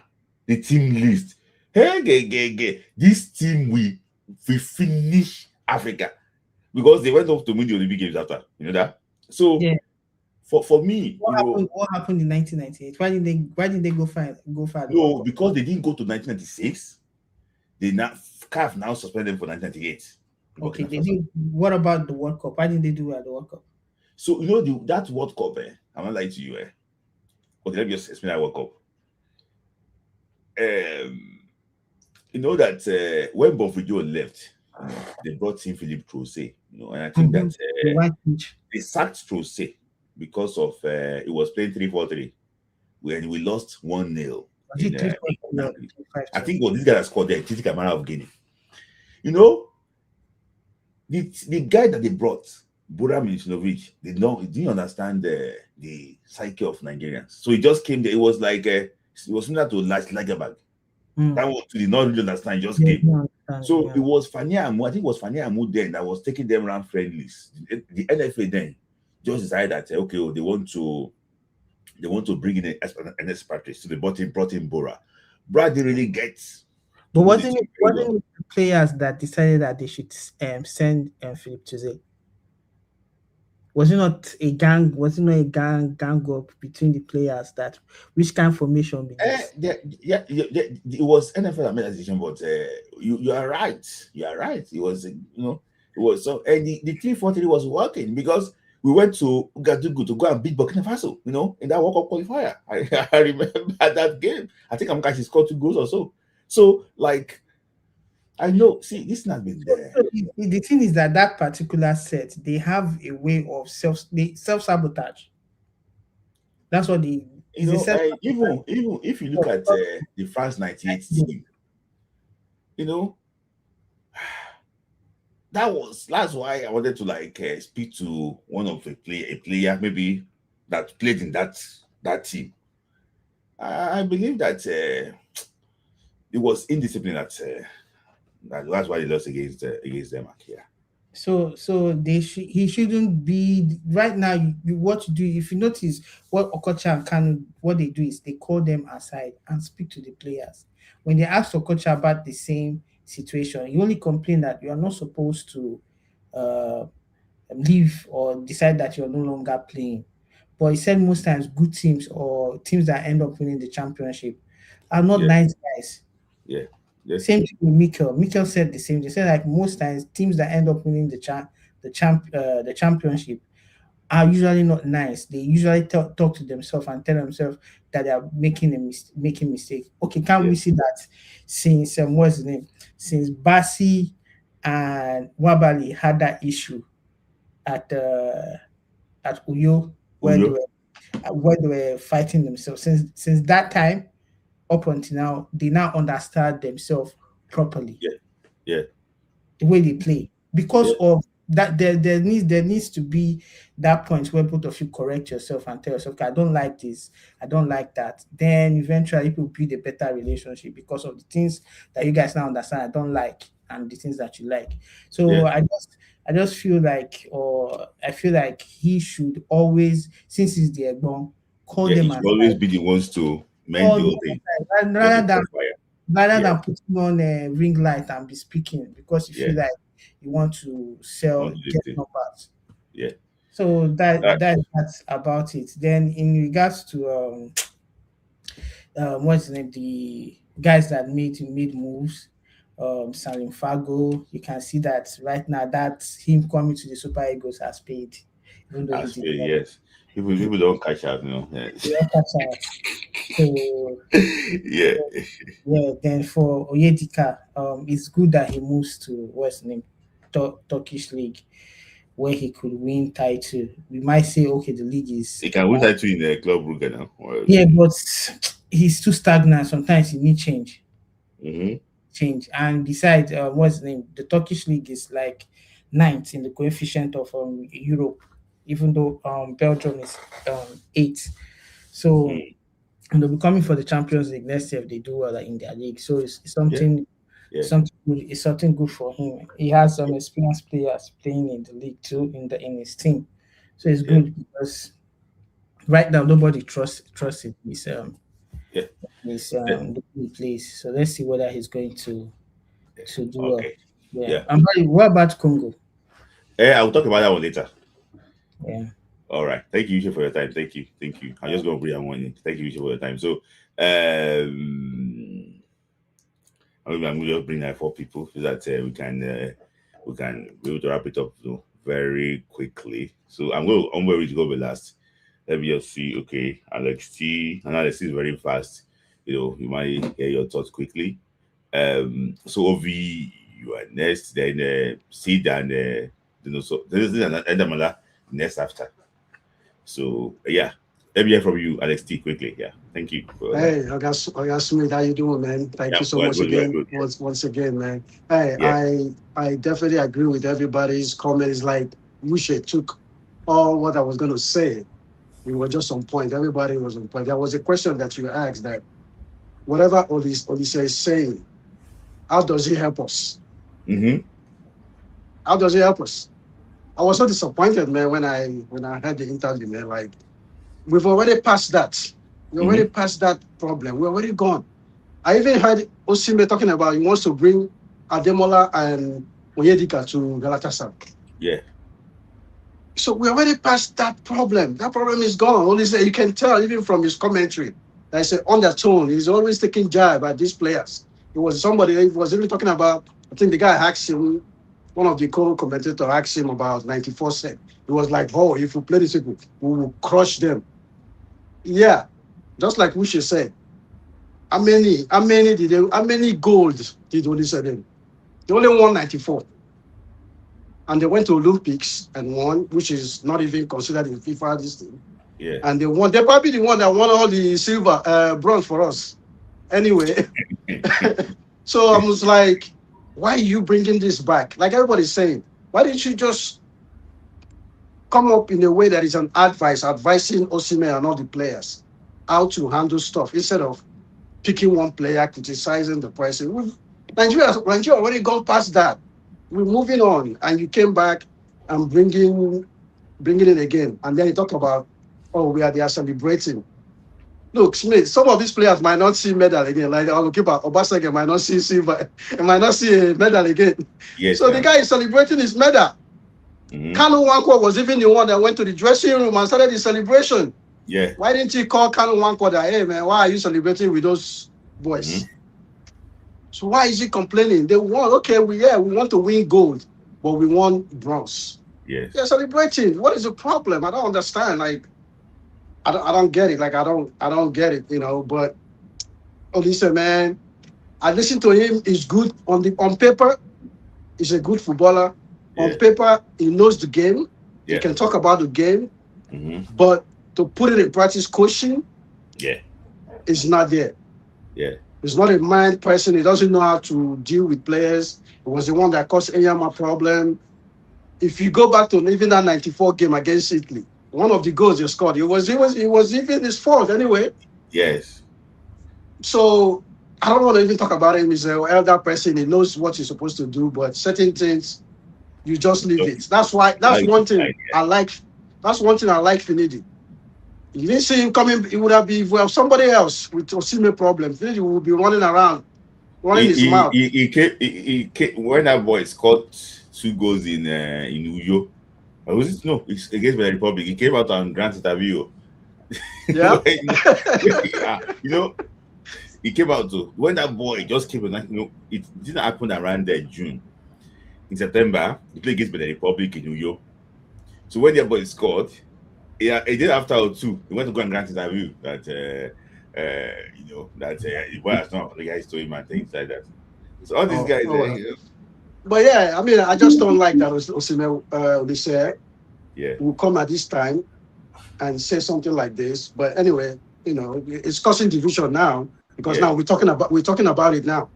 Yeah. So it's causing division in the team. But when we talk about our league, people keep saying about our league. Look, I used to watch Nigerian league growing up in the 80s when professional players. Ovi, are you okay? You have to sit down. Are you okay, Ovi? Yes, I'm just lying down drinking coffee. Okay. So, okay. You want me to sit down? Okay, all right. Just in 1 minute, go finish then, and it's gonna be your turn. Yeah, I used to watch Nigerian league. You will see the players who stay. They don't get paid too much, but the league was competitive. I just saw this girl Rodman.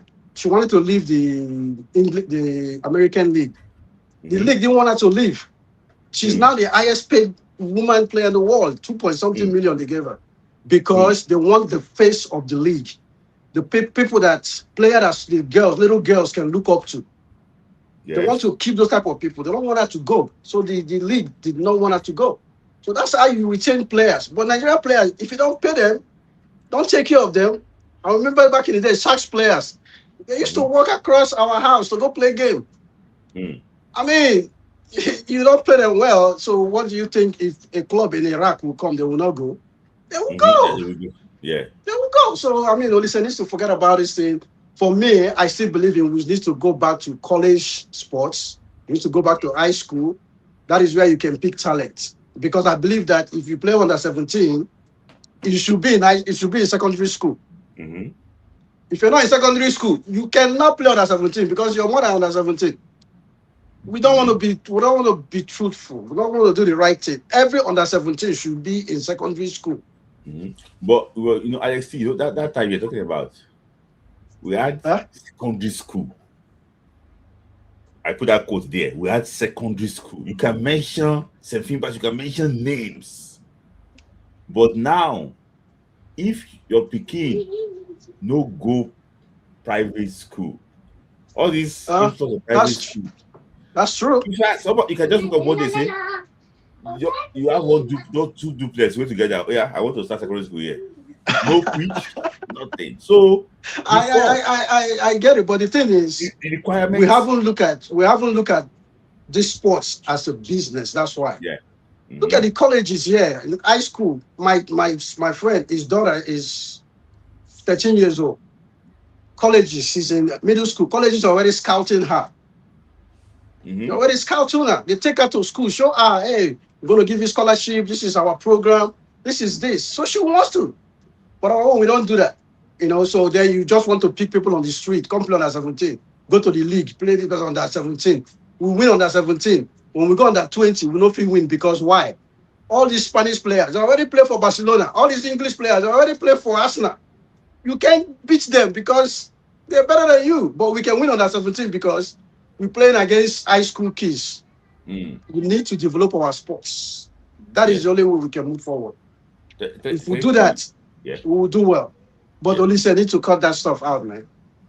Thank you, man, my brother. I agree with you. Thank you, Alex. Always precise, top notch. So, Ove, the ball is your court now. Yeah, thank you very much, Smith. I hope you can hear me. Yeah, because I was tired. I had to take coffee because I wanted to talk. So that was why I was taking coffee. Okay, all right. Okay. Because I traveled for a very long journey, so I've been moving around, and so I'm currently not in my base. I'm in another part of the continent. So it is for me over. So, but thank you very much. You're doing a fantastic job. So, if you look at what you said, I mean, particularly with Sunday Oliseh, if I start from that premise, right? Oliseh is someone who has actually earned his honors as far as the national team is concerned, particularly when we look at even the Nations Cup, which he himself played, considering that he was a major player in that tournament, even giving about 5 assists, and his assist was also critical for the goal we scored against Zambia So I think I would say he's a statesman as far as football is concerned. Can you hear me? I can hear you, but you just went blank. Yes, they took our lights, and you know what I mean. So this is just the thing. So welcome to the tropical part of the world. Welcome to Africa. So that's it. I'm in Africa. Okay, continue. Yeah. So the light is back again. So don't. I'm an African. So they're just toying with you. Yeah, they're toying with me. Yes. So, but I said I have to join your program today because yeah. So basically, so I think he's done his part. I mean, he's a well-respected. And before I go into what he said, I mean, I've listened to a lot of the comments. I mean, a lot of what others have said, particularly in terms of well, what do they really win? And I think we have to really look at it based on the time, because you could remember. I remember when you said for that particular generation, we did not play in the 96 and in the 98 games, because in 1996 Abacha withdrew us and then we were banned from participating in the 1998. And for me, I think that was the downfall, and that was actually when the Super Eagles started receding. A lot of people think it was after the 2002 World Cup, following Olise's disagreement with Damichi Sango, who was the then sport minister, if I can remember as far as that. But actually, no. Our football started coming to decline after by not participating in the 1996 African Cup of Nations to 1998, because the reason was because if you follow the trends of pattern right from 1980 to 90, you always find out that the Nations Cup, because it is a biannual competition, it's for every 2 years, it gives us the opportunity to always injecting new players into the team, and then we can also see players who are actually aging, and then bring a new player. But what we found out that within that period, that 94, when we played the last Nations Cup till about 2000, apart from the boys that came in from the Golden Eaglets, which was the Babayaro Kanus and all that, there wasn't really much that of other younger players also coming in through the ranks because of us not participating in that Nations Cup. So but for what Ulysses said, I think in a way, I think Ulysses has a point. I mean, I know you may not agree with me, Smith Lai, because you have been it. Because I think it's different between he's just airing an opinion in terms of what he thinks was the shortcomings of the team. I think if we have to look at it on that basis, that okay, well, I think that the team did not perform well because this, that has affected Lookman, whom was a very critical player, just like Osimhen and other members of the team, with all due respect to all of them, right? I think what he was trying to bring out was just to say, well, these were the issues, and possibly I think it is better for we Nigerians and even the fans, the team, particularly the players playing in the Super Eagles, to learn from these things and say we're going on forward. We need to know how to manage ourselves on the pitch, because if you remember what Osimhen actually did to Lookman was not a dressing room problem. So if it was a dressing room problem, that could have been different, where you could say, well, they could have fixed it within the dressing room. But if you look at it, this is something that was done public, before the public cameras and everything. And I think Olise giving that kind of opinion publicly to say, well, this kind of things that is already on public domain, right, I think would have caused this effect on the team, right? I think what's it called? Sunday Olise is totally correct with that particular regard. You can see our light is fluctuating now. So this is what they call it. This low current. Low voltage, low current, low current. Low current. So don't be surprised if my internet even goes off or if it starts misbehaving, but we just have to manage with what we have because we are blessed in this part of the world. And then, so that's just what I think. Then back to what you said about school sport. I think the last speaker here talked about school sport. I think one of the major problems we have with school sports, I mean, even within the private schools, a lot of us don't really look at this thing critical. A lot of them even have pitch. These days, schools in Nigeria has been reduced to just classroom. I mean, I attended Unity School, I mean, back in Delta State. If you look at our school, then it was like a community. We have almost about 10 football pitches and everything, right? So massive expanse of land. But today, when you go to the school, most of those lands, I don't know if the community has actually collected them. People have built in different private houses. And even when you go to government schools these days, even in the primary school, They don't even have pitches again. So I think it has to do with the model with which most of these schools are being operated, because most of the schools now, in terms of their infrastructure, I think that pitches, sports facilities are not being planned with it. So the school curriculum has been more limited to more like classroom kind of thing. So students just go to class, learn, and maybe they have a compound where they can just run around without having those pitch. I think these are things that are very, very critical for the government or those who are running schools to consider that they should go back to the model how those of us who school knows how government schools was, that a typical government schools in Nigeria has pitches. So I think we should adopt that model. I think this is my contribution. Sorry if I was a bit dozing off initially. Yeah. Okay. Yeah. Okay. Don't worry, Obi. I just will comment quickly on what you said, but let me. You can comment. You can comment. Don't worry. I've had my coffee. Yeah. I know that it's very difficult, but football is a team sport, and yes, it's like you are not giving the Algerian and Moroccan the credit of the job they actually did, but you are not focusing more like, okay, it's the country that actually what happened. For me, I understand your point totally. I understand your point. But Smith, like, I'm still of the opinion, you may disagree with me, I don't think the Moroccan team is better than the Super Eagles. I don't think so too. I saw what they did. What are you saying? I told my brother, I mean, he's sitting by the other. I told him, listen, he's even watching your program in another one of the distance, and he's using his earpiece. And I said to him, well, that Brian Diaz, you can't tell me Brian Diaz is better than Lookman. Come on, what are we not talking about? No, I don't think so. I don't think they played good though. Let's be realistic. I think overall, what we can take, the positive we can take in this team is that I wouldn't lie to you. Apart from one of the team I enjoyed most in Super Eagles is 94. Then you see the team that played 2000 AFCON. 2000 AFCON. That was a beautiful team. And then the next team I've seen again is this current Eric Shells and Super Eagles, because I've always watched the Super Eagles team. And there's one thing I always admire, and that I do admire about Eric Shells' team, which kind of give me that old memory, that ability to string passes together, right from the defense to the midfield to the attack. You can see that. Before I let you go, I rewatched some of the game because you're based in the UK now, Channel 4, so I can go back and watch it again. Yeah, I saw that game against Tunisia. For the first 70 minutes, they suffocated Tunisia. Watch the ball play. Like they nearly killed Tunisia. Oh my God! It's like a lot of people. You need to understand that there's what they say the Nigeria likes to play. There's one Nigeria youth coach I normally like his pattern of coaching. Apart from CRCR, there was this guy called Manu Garba when he was coaching under 17, and I watched him when he coached Ian Achoset.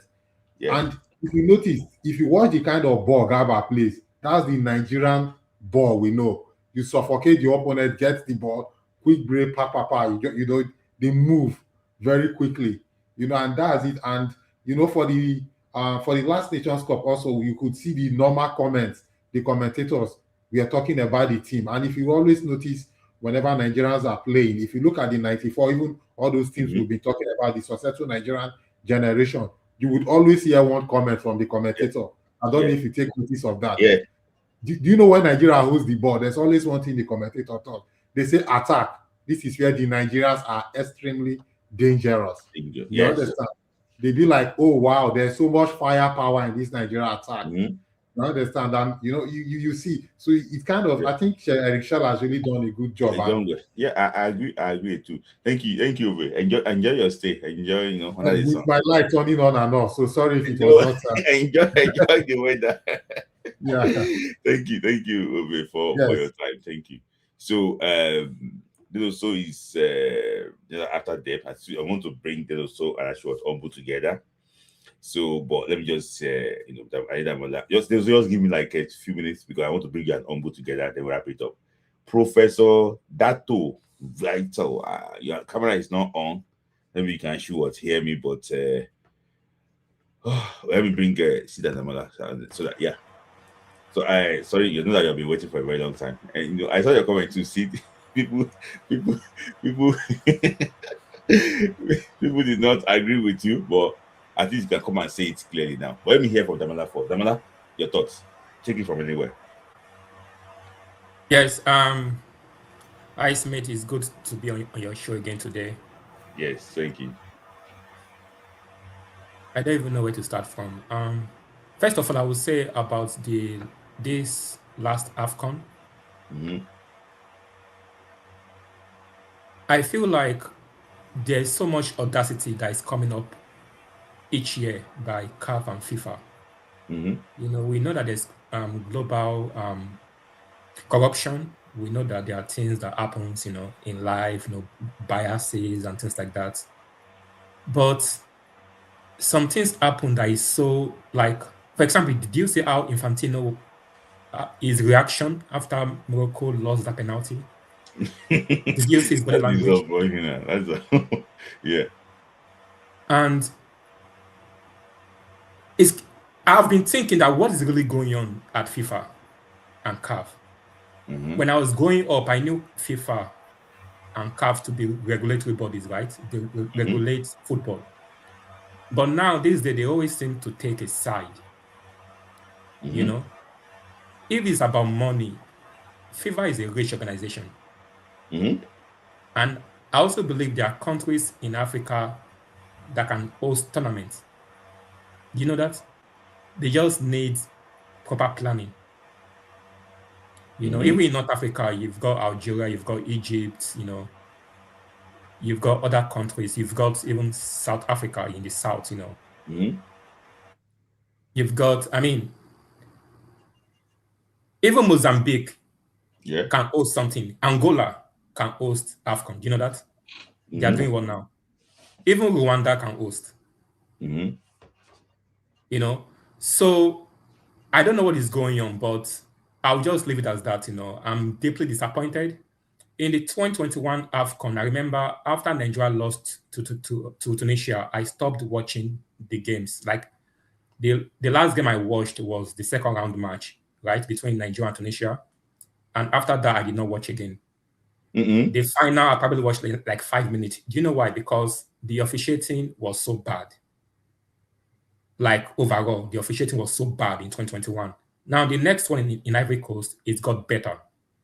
You know, so I watched the Ivory Coast one. You know, the officiating was good to the point that people were comparing the officiating of AFCON to Europe, that, oh, the African referees are even better than the ones in Europe. Do you remember? Yeah, I but remember. Now, 2025 AFCON or 2026 now, it's like we are back to where we were before. And this is the worst officiating I've ever seen in my life. Like, we know that it's bad officiating, but this one is like so, like, you can really see, like, okay. But like, why do you think it's like that this year? But I've been watching your show. You guys keep saying that, oh, because he that detects the whatever. What is that saying? That he that has the money detects whatever, you know. I mean, that's what everybody you know, says. No, you see, you are right. Let me just give you 1 sec. I just want to browse for your time. When Nigeria beat Morocco in the final of the AFCON, it changed the head of referees. The Moroccan FA president went to attack that referee. Infantino have to go and drag him. That you should let's go. So a day or two after, what they were doing is that how did this referee get the job to officiate that final? So they sack the head of referee in CAF without notice. So after that, before Chan, so they went to Chan with a different brand new. You can see that. Let me tell you something. During the World Cup qualifier, this is a coincidence that you see horrible officiating towards the end of the last World Cup qualifiers. Is this a pattern? No. If you have been following the World Cup qualifier very well, you will not be surprised what happened this AFCON. You will not be surprised what happened this AFCON. Not be surprised. Continue. Continue. Like, I just feel like they are destroying the integrity of football, and with the way things are going, a time might come when I might even stop watching football for a while. Honestly, like that is where it's getting to, because it's getting so crazy, like even during the qualifiers. Remember, I kept saying, for example, I'm not trying to get back to that again, but like, why is it that South Africa was allowed to play their home and away games inside South Africa?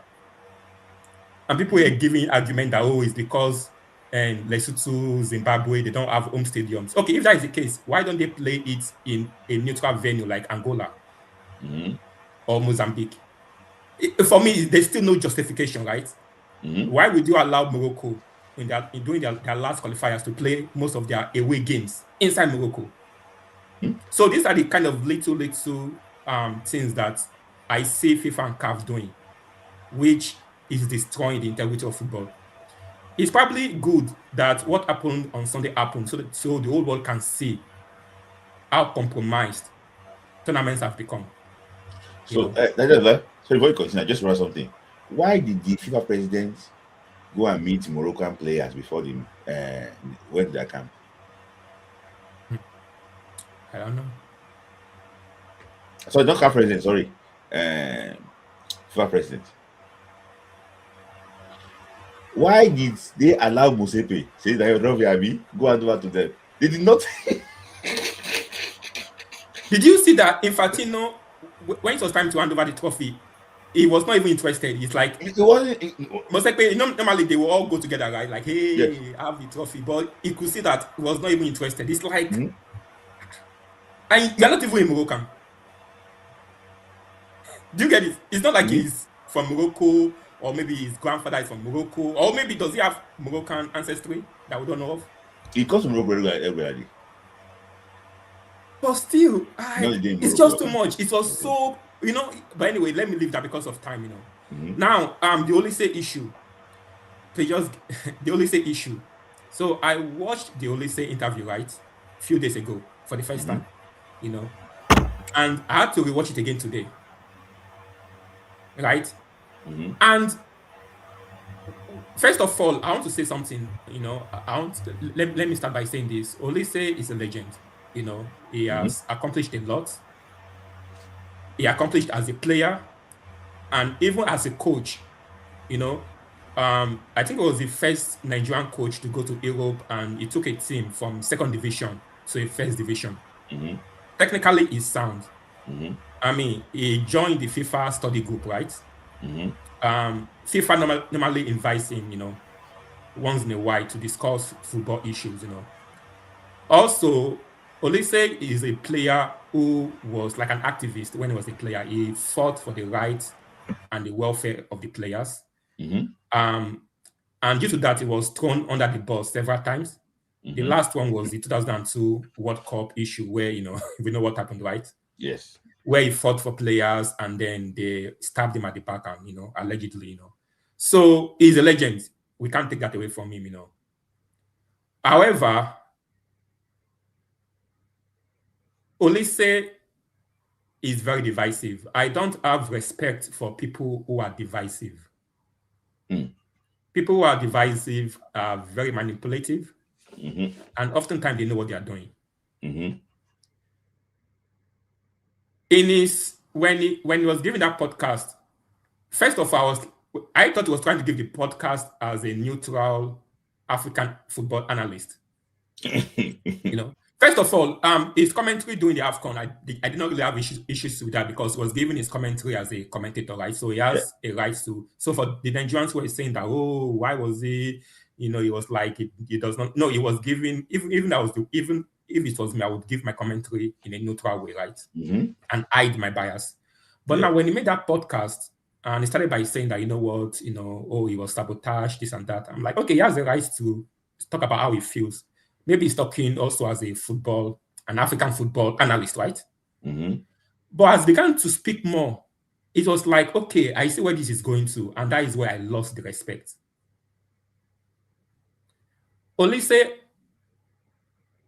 at the level where he is now, should know that there's a certain level you get to in life whereby you have to be careful about what you say. And number two, what is your motive? it is clear that his motive was not pure by that video. You know, respectfully, I think one of your previous caller, Mr. Adidotun, was saying something like, oh, you know, it's a podcast, you know, sometimes they're trying to make money, so the things they say is just to make money. I disagree with that because Olise is someone that is accomplished. He's not trying to chase clout. So it's not like one of those wannabe YouTubers, you know, I'm trying to increase my followership on YouTube. So just let me say something so I can get no. Olise is part of it, of FIFA technical stuff, you know. So they're probably paying. This guy lives in Belgium. I mean, he was one that did the calf draws now in this exactly. thing. So money is not his problem. Invited to everything. Do you think that being sports brought him in? Do you know how much he's going to pay for that? What else? Like, so what is YouTube? These people like us that will be trying. Okay, let's just try and, you know. So there's nothing else for him to achieve. That for you to now throw your content under the bus because they're trying to. So for me, I don't think that was the case. You know, now when I listen very well, again, it's very divisive. And after I think it was a 9-minute video, right? I was deeply disappointed. Number one, you spoke about Osimhen. He spoke about Osimhen. And I'm going to say this. It's like that saying that a pot is calling kettle black. I'm going to talk about him and Osimhen now. Olise, what Osimhen is doing today is exactly how Osimhen behaves sometimes is how Olise behaved when he was a player. You know, very very passionate, but sometimes the passion can come out in the wrong way. Very vocal. Right? So this young guy is behaving like how you behaved during your time. If you're someone like Kanu now that is talking, I was okay, maybe Kanu is more chilled, more calm, you know, and everything. So I don't really know what Olise's problem is. I would have preferred that he would have called Osimhen and you know, speak to him. Right? Now, having said that, I want to say something, you know, and that is the fact that I know that so much has happened with Osimhen, you know, and the Super Eagles team. Right? But also, we have to draw the line. As for this AFCON, we saw clearly that after the match that we played against Madagascar, in the next game, we won our next game 2-0 against Algeria with the same Lookman. Yes, he did not score, probably no assist, but the team won 2-0. Right? In that game, we saw that when Akko scored after Osimhen assisted, we all saw with our eyes that Lookman quickly went to Osimhen to hug him. He did not even go to Akko, who scored the goal, remember? And Lookman went to Osimhen to congratulate him. That shows you that they have settled. So if these boys have settled, why are you trying to bring back the ghost? That means there's something that Olise is trying to achieve. So that argument that he's giving makes no sense to me. The game against Morocco, several things happened. It was not because Lookman was not supplying Osimhen. There was a break up in our midfield. There was an issue with our midfield supplying our attack. That was what the problem was. And that has nothing to do with Lookman. So him saying that, because I had to listen to that video again. Him now saying that, Osimhen, team chemistry, that it has nothing to do with team chemistry. Morocco were probably more prepared. And also, so many other factors could have contributed to us not doing well that day. Remember that we're playing in Morocco, right? And we know the kind of stunts they pulled by making us to go to Fez, remember? And then bringing us back to Rabat. So those things could have affected even, maybe they were tired. And remember, Morocco played one day earlier. Yes. Before us. So many factors could have contributed to Nigeria not doing well in that semi-final. It has nothing to do with the Lookman Osimhen issue. He is one bringing it up. These boys have settled. They hugged each other. Now, you now coming out to now say, him now coming out to now say that, how can they be celebrating mediocrity because of the third place win? Who on earth is he to say that? There are players there who have never had a medal before in their life, in their lives. Do you know that? Even Eric Chell, our coach, I don't think Eric Chell has won any medal before. Never. Okay. If you see the way they So were why would not celebrating celebrate? in Is it supposed to France be crying? for him that he won the bronze, the way they were Is that he won celebrating in bronze France for Nigeria? because- yes, It's like a Olympics. You won bronze medal. Okay, fine. You wanted to win gold. You got the bronze. That is still part of the celebration. In fact, your president might even invite you, if you know, because you won a bronze medal. Yes, I remember before this AFCON, nobody gave Nigeria a chance. All of us here on this show, and I'm sure we were kind of okay. Will Nigeria go far? Are we going to go to quarterfinal? You want Bali? We're not sure. We're not sure. But they got to the semi-final and they won bronze. There are some of the players there. This is their first tournament. Sound like Ryan Ali Alebiosu. After that injury, he should have gone back to England. But probably stayed because you know what, just in case, oh no, I win something. He won came back. To collect bronze. He came back to collect bronze. So he left and he came back from England. Yes. You see? So I don't get it. You were once a player, you know what it means to get a bronze or a gold or a silver. And this whole thing of, my record speaks for itself. My record, you're not the only one that has records. In that same 1996, Chioma Ajunwa, a policewoman, she won gold, Nigeria's first individual gold medal. Do you see Chioma Ajunwa talking about the modern day athletes or pulling them down? Even this lady, is it Fatia Ogunkoya? Fatia Ogunkoya, I remember. Yes. She won bronze medal, 400 meters. Yeah. They don't come here and blast. The AFCON ladies, the Super Falcons, some of them have won 2, 3, 4, 5 AFCONs. You see them bringing down the girls? Just watch Mr. Akide's commentary during the AFCON. You will know that very plain, neutral. Exactly. So you've been a player before. You and I should even be the one talking the way Olise is talking. But you've been in that shoe, you've been in their shoes. You know that players are not perfect. We're all there in the 90s when these players also had discipline problem. So don't come in and behave like, you guys are all perfect during your time. When Rashidi Yekini scored that goal against Bulgaria, we all saw that you guys did not go to all Rashidi Yekini, and Yekini was busy celebrating himself by the net, you know. Yeah. So end of the day, nobody is perfect, And then before I go, I want to say something though.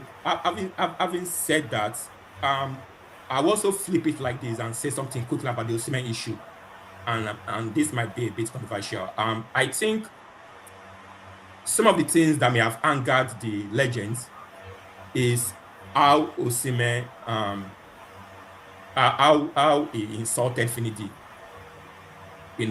and I believe strongly that Osimhen should have apologized to Finidi. We're all Nigerians, so at least let's look at it, elders, younger ones, relationship, Now, the argument is that maybe Osimhen, has apologized to Finidi. But Finidi himself came out and he said that Osimhen never apologized to him. Maybe he has now, as of today. But the last time Finidi spoke about it, he said that Osimhen has not come to apologize to him. So if I was the NFF president at the time, I would have probably banned Osimhen for 1 game and made him do a public apology. I'm one of those, I believe, let's call it a spade, like if something is wrong, it is wrong. And that ghost of that incident might be a weapon that some of these legends will be using against Osimhen going forward. You see, that is not about apology. Apology sometimes is not for people, or it's for you. It's just like forgiveness. Forgiveness is not for people, it's for you. Okay. Before I ask you what, let you go. Sorry, I just want to point out something. You made a very good point. People are clearly how vast you are. See, the Nigerian Balotelli, Bola and Salami, he spoke to this day when he was going, he said, I'm like you too now. But that was the same thing. So indirectly too, we all know this to be, a stronger player when he was younger. Yeah. You know that this Osimhen, I don't know the problem. Now we go say it here. When we drew against Ghana in Abuja, Ikpeba came out qualifiers. Yes. to blame him. Ikpeba? Yes. I remember when. Yeah. So the issue is that he came to blame before you him. continue though, I don't think Ikpeba came out like that to attack him. He was just commenting and making a comment like, "Hey, Osimhen should have played this way." But I don't think he should have. Why is he doing this thing? It's as if, okay, he saw how the ball entered the toros of Uzo and never made any comment about that. That would have done better. Yeah. But he was focusing more on like somebody trying to use just kick. And also remember, I'm not mentioning the person's name, a Nigerian journalist / pastor. You guys will know the person now. So I know, and since you say pastor, I know what you're talking about. They were talking about how great it was. Don't talk about a player. Talk about Chukwueze that provided the assist too. All of them, they normally like to talk dance lightly. People start to say, "Oh, I like Victor too much now." They like to ignore the achievement. Now I can't talk. Say, is it because this guy is about to break the record of the all-time record, or what is even the issue? Because all of them, they drink from the same cup. That's why I said that video that Olise did, there's a motive behind it. There's a motive behind that. And he knows the motive behind what he's doing. Yes. And based on that, I don't really think I have respect for him again. Mm-hmm.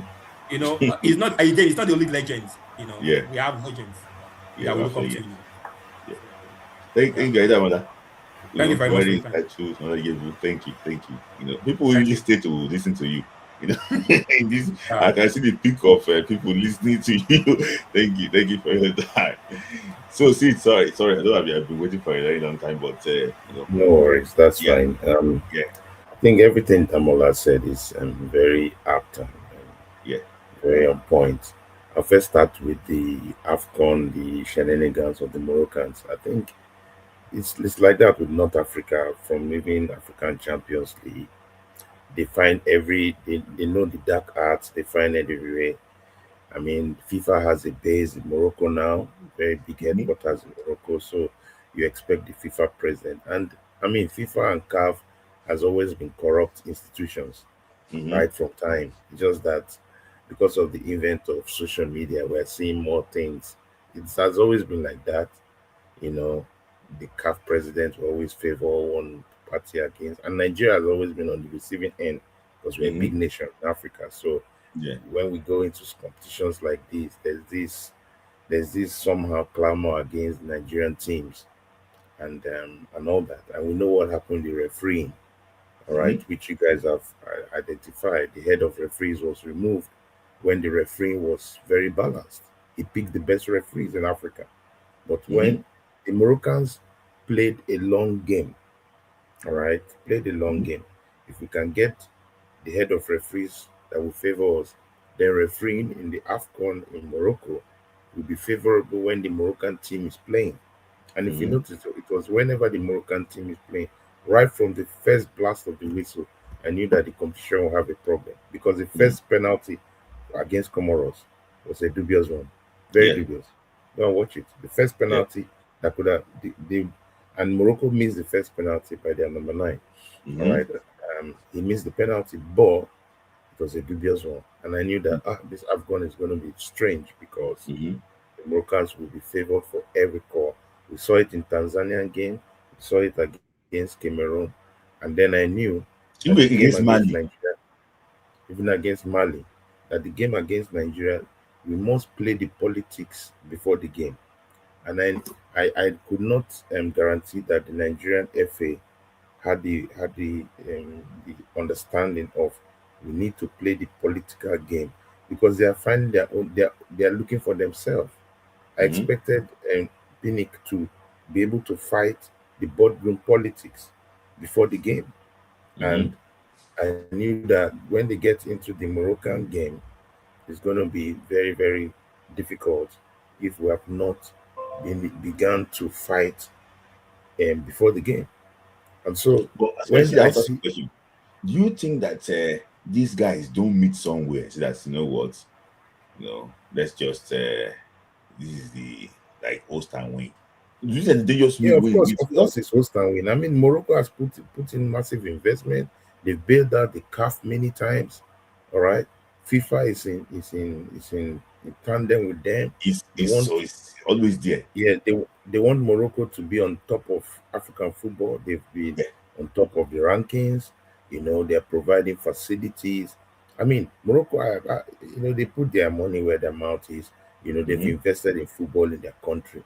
So, and if you look at under 20, they have been there. Under 17, they have been there. They won the last. So they've put a lot of investment. Their women football has improved over the past few years. They've played the AFCON finals. They've not yet won it. They almost won it, but the Nigerian team showed no, we're big dogs here. So that was very, very hard because they wanted to win both the male and the female. So they had a clear-cut plan, and I give it to them. A country must have a plan to win, but you must win fair. Yes. But there's also the place of politics in football. You must find a way that even if you want to win fair, you must have the little advantages. And so the Moroccan team, like every typical North African team, will look for every advantage to play their football. So moving on to the Nigerian-Moroccan game. Sorry, before you go to the Nigerian game, I know that you are very experienced with World AFCON for so many years. Do you think that Morocco is a bad host? I think they're a very bad host. Why I say that? In Morocco 88, they didn't do all that because they had a good team in Morocco 88, all right? Yes. A team that had gone to 86 and a team, that was good, all right? But this particular competition, because of the pressure of their investment, yes, all right? Okay. So it was like, we need to safeguard this investment and make sure that the king is happy so that they put more money in football. All right. So what else can you do apart from the football? Okay, we have a good team, but we have realized that other teams also are good. You don't have it's not a situation of okay, the Moroccan team is here. No, you have 8 teams that are par with the Moroccan team. Yes. So what will you do to create advantage? And you have to start early. And they have seen that if we continue with the way the AFCON went, it may disadvantage us. If we have fair referee, it may disadvantage us. So let us play the politics early. Let's work. And because we are already paying the bills of CAF for competitions, for different things, we're opening our country up so that CAF can be bailed out. FIFA can be bailed out. So we have a lot of say in what happens in the boardroom. And we know that the boardroom will influence the playground, the field of play. So I think in terms of host nations, we have seen host nations. Tunisia has done that. When we played Tunisia 94, it happened like that. But the problem with Tunisia 94 was that the first game, they were shocked by the first game. They lost 2-0. But the next time Tunisia hosted, there was favoritism for the Tunisian team all through to the final. Algeria, the same thing. Or just 90, the same thing. So North African teams. To Tunisia were allowed to go and bring two Brazilians to play for them. Yes, they brought in 2 Brazilians overnight and made them so because they did not have a striker. And Clinton. Yeah. And Clinton, the right left back. So Nigeria, you see, these North African teams will always look for ways to win games outside, even for CAF Championship. I remember when Enyiba had to play Zamalek and Esperance. Just that the Enyiba boys refused to they fought in that game. All right. So why I'm bringing the Morocco Nigerian game is to piggyback on what Olise was saying. Now, I listened to Olise throughout the commentary. To be honest, I think Olise needs to understand constructive criticism. Yes, you are playing commentary. For me, I felt I'm not worried about it being unbiased. That's okay, that's commentary. But I felt that his commentary needed to improve professionally. I felt it was very static. He didn't know how to make commentary. He needs to really go and work on it. And that's okay. You need to improve on commentary. Maybe next time, it was his first gig, Omokachi's commentary was even more better in terms of how he had flow of commentary. Just flow. I'm not talking about what he was saying, just the flow. I felt Olise's flow was really not very good in terms of flow. That's just a comment on that. Yes. But the game against Morocco, we played a Moroccan team that the coach Regragui, he coached his team very well. He blocked the passing lanes. That's what happened. He blocked passing lanes for Iwobi. And so Iwobi needs to pass the ball into Lookman, and Lookman has to turn. And if you see the problem that happened between Lookman and Osimhen, that problem, what Osimhen was shouting about, reared his head against Morocco. Yes. Lookman holding onto the ball for too long. There was a particular move in the second half where Osimhen took the ball. He beat two people. He played a 1-2, I think, with Bruno, and then he released the ball to Lookman. That was one of the first times they have entered the third half of the Moroccan defense. And he expected Lookman to play a 1-2 back to him. Then he can shift it down to Akko. Lookman digged down on the ball and they took it from him. They took it from him. This is what Osimhen had been fighting for, that in certain times when it's crunch, when we don't have all the time on the ball, we need to move the ball fast. And I tell you, I must give kudos to the Senegalese. They watched our game and they mitigated everything down to the towel issue. The Senegalese mitigated every part of our game. They knew that this is the template. If you watch it, every time the ball came into Papagay or Mane and Jackson, one touch football. They didn't have time. One touch. They move. So that means the coach knew that they are going to block the passing lanes for Idrissa Gueye, but we need to just play the ball once. Don't dribble the ball. Just play it once. We need to open them quickly. So that was a plus on Morocco, and not that it was an issue between Olise and Lookman. And so what Olise was saying, he went off the cuff. He went off the cuff. There's no need. And then timing. When the issue was on the hot burner, everybody commented, everybody talked about it. We have moved. We've played Algeria. We've moved. We've seen that the players are happy. They've moved on. Why bring that issue to resurrect it again? So it was very in bad taste. Against Morocco also, we saw the game, and apart from the blocking of the channels and all that, we saw that the Senegalese knew, okay, how do we attack the psychology of this game? And that's what Nigeria did not do well. That's why we need to get different psychologies, that there's a game in the game and there's a game before the game. The psychology of the game is they've put a referee. You start making noise about it. You start complaining. You start creating rancor in the media. That's what the Senegalese did. The Senegalese ramped up their media problem. They ramped up every issue. They said, look, we're having problems. Or look, they created problems before the game. So they came knowing that apart from the football that will be played, we must fight the battle before the game.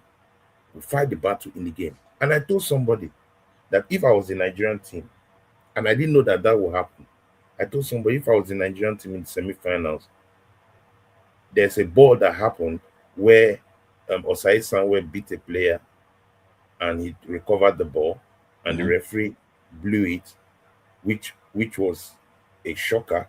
And if you look at the footage, he will be knelt down on the pitch like, oh my God, what is this? We have won the ball and we are changing momentum to attack, and the referee kills the momentum, because that's what he did throughout the game, which killed the momentum of the Nigerian team. I said, if I was the Nigerian coach, I will walk my team out. I walk my team out not because I intend to do it. You have 15 minutes to come back into the game if you walk out. But it's to create, to shift the pressure. It's to shift the pressure in a major tournament. Someone said, oh, but that's crazy. I said, sometimes you have to do crazy things to shift your game back. That's what coaches do. Some coaches on the touchline start to make noise, not because to say that he regretted that he did not ask Cameroon to work out. Yeah, so it's psychology. Somebody said, "Oh, it's crazy," and I kept quiet.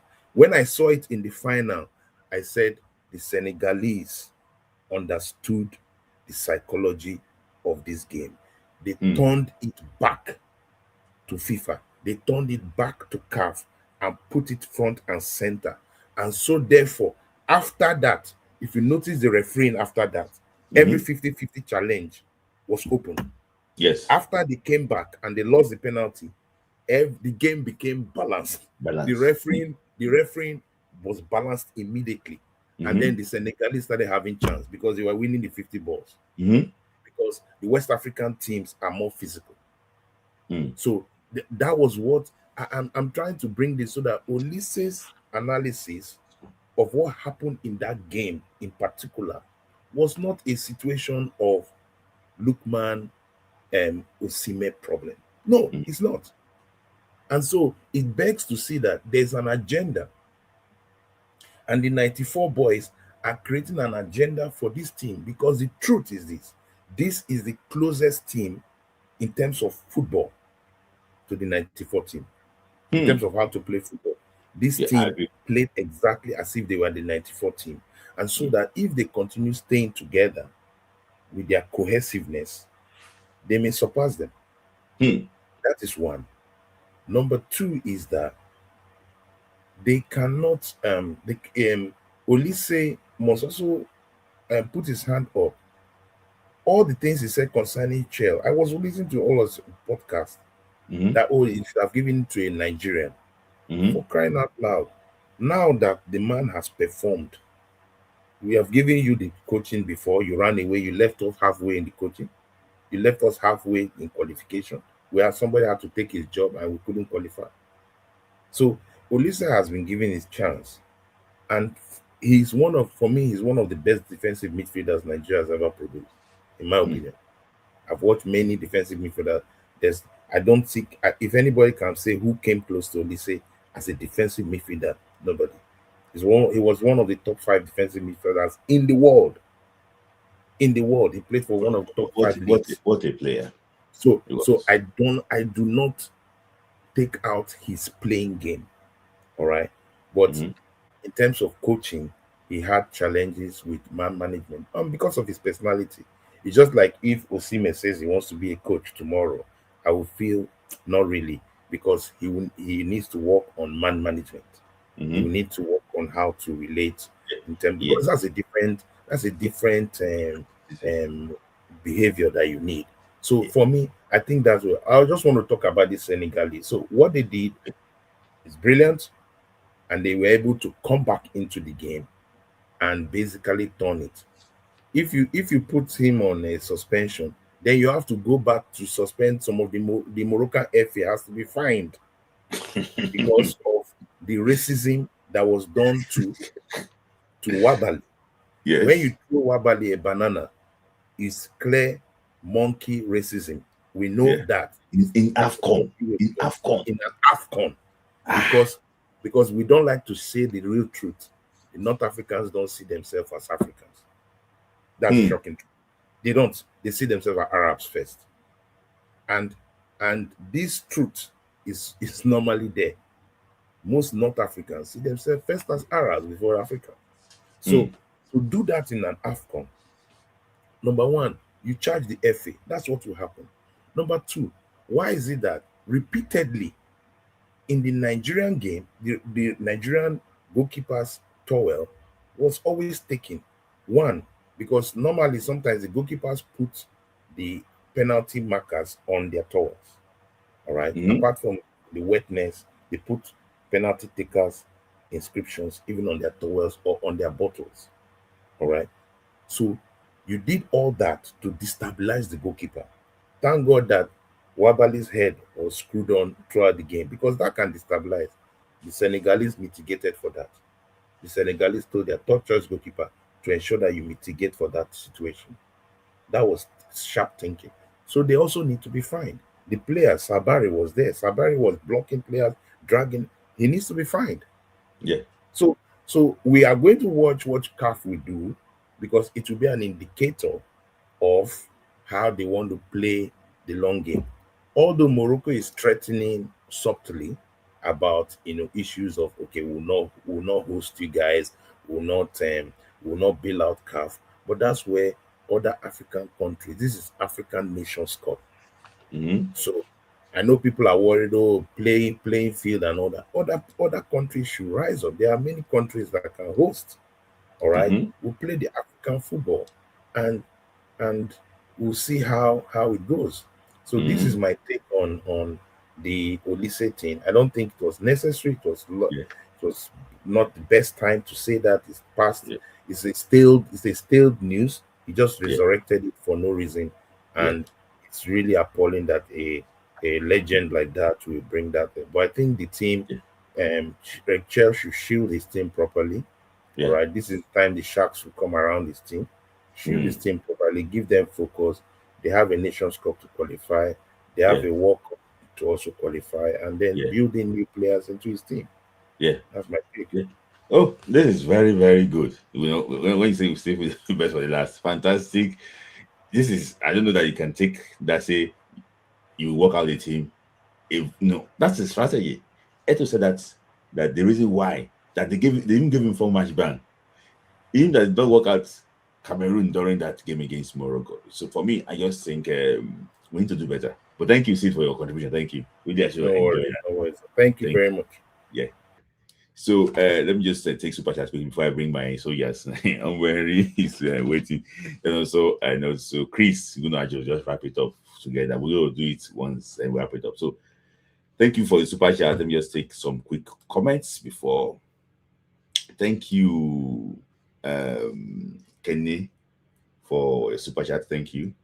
Odun said that Smith, do you think that the NFL should integrate our diamond formation across all age grade football in Nigeria so we can follow a football? I agree. I think we need to, but this formation, it requires to be very intelligent for you to know how to prosecute this formation. Our formation in Nigeria is 4-3-3, 4-4-2, winger, striker. But this one, that Frank Onyeka role, you must interpret it well. It requires what? Intelligence. So, shout out to Positive Vibes, she did a formation. Guys, go and check her page out on Instagram. She did a formation of Super Falcons playing diamond. And I've been thinking about, so can Super Falcons too play diamond? But I don't think that man can. We know how to use diamond formation. I'm talking about Osimhen, but let's wait. Let's see what will happen. So while the image is out there, driving and listening, good job, bro. Just wanted to actually give Morocco the benefit of doubt regarding the Senegal players that collapsed. In sport medicine, we see these in soccer players to a fair extent. Okay.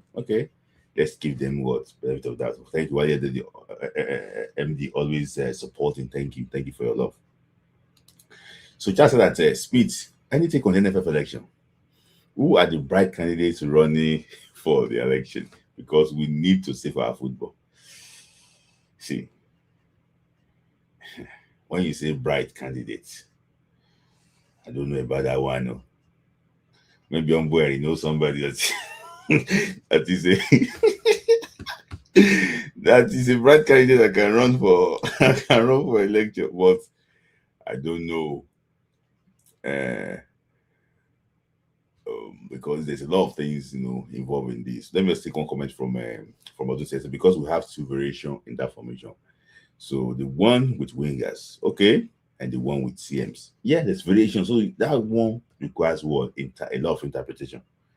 So we see exactly how I rate my yes, I want him to win too.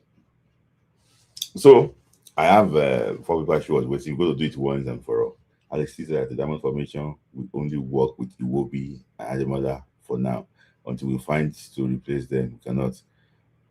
Bright candidates like Gara Gombe has been spoken about the jealousy stuff. I'm going to end with the jealousy stuff quickly. So I'm going to bring I don't know, Prof. Dato. I don't know, maybe you're having internet issue. Okay, Chris. So we're just going to be the wrap it up because I say, Chris, you have listened to a lot of comments and you want to wrap it up by saying some few things too about what you have listened to. But let me just take this super chat quickly.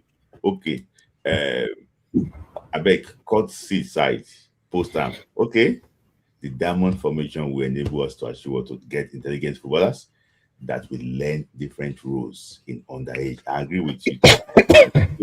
I will cut that seat side and post it because myself I learned a lot, from that seat side. But before I take you guys, let me just take Prof. Dato, your thought quickly. I know that you joined quite Hello. late.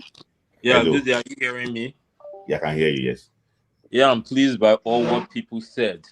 Almost everybody spoke well. But I'm going to say something concerning Sunday.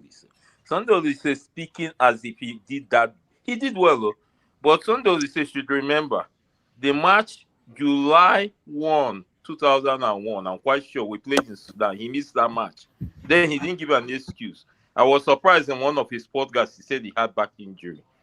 He should also tell himself the goal we considered against Italy, the goal Ronaldo scored against Nigeria in the group match, these were his faults.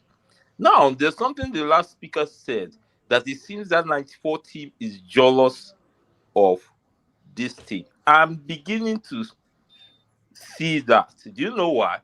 There's something I've observed. Yeah, let me tell you. There's something Augustine Eguavon said when the 2021 team crashed out of the Nation Cup, losing to Tunisia. He said he feels that the present team is better than their set, but the only difference is that they have not won a medal, and it's true. Let me give you an instance. When we played against Brazil, I'm quite sure August 2, 1996. Can you remember we had no defensive midfielder in that team? When this same Olise, he got red card against Mexico. Yeah, he was stressed off. You got to remember. Remember that team had no defensive midfielder. It was Garba Lawal that played that wing. Okocha, when he got a red card against Senegal, which to me, because I watched that match live, the Senegalese were doing everything to make sure he gets agitated, and he got a red card because I watched that match live. When we played against South Africa, we had no other number 10. Finidi was the one that he. So but now this team, almost every wing, we have a replacement that can function give at least, let me say 65-70%. So that is one thing going on. But Olise, his speech, to me, I don't fully believe in it because the rancor, Osimhen, Lookman, but it's not why we lost Mexico. I mean Morocco. To me, we lost. Sorry, we lost to that Mexico already team for a lot of reasons. But one thing is clear: the Moroccan team was more hungry than us. 1, 2. The Moroccan team. There's one thing I heard one foreign YouTuber on this Nation Cup. He said that match, once they started that match, that he observed, he mentioned the players of Morocco. They gave there's a kind of surrounding they imposed around Iwobi.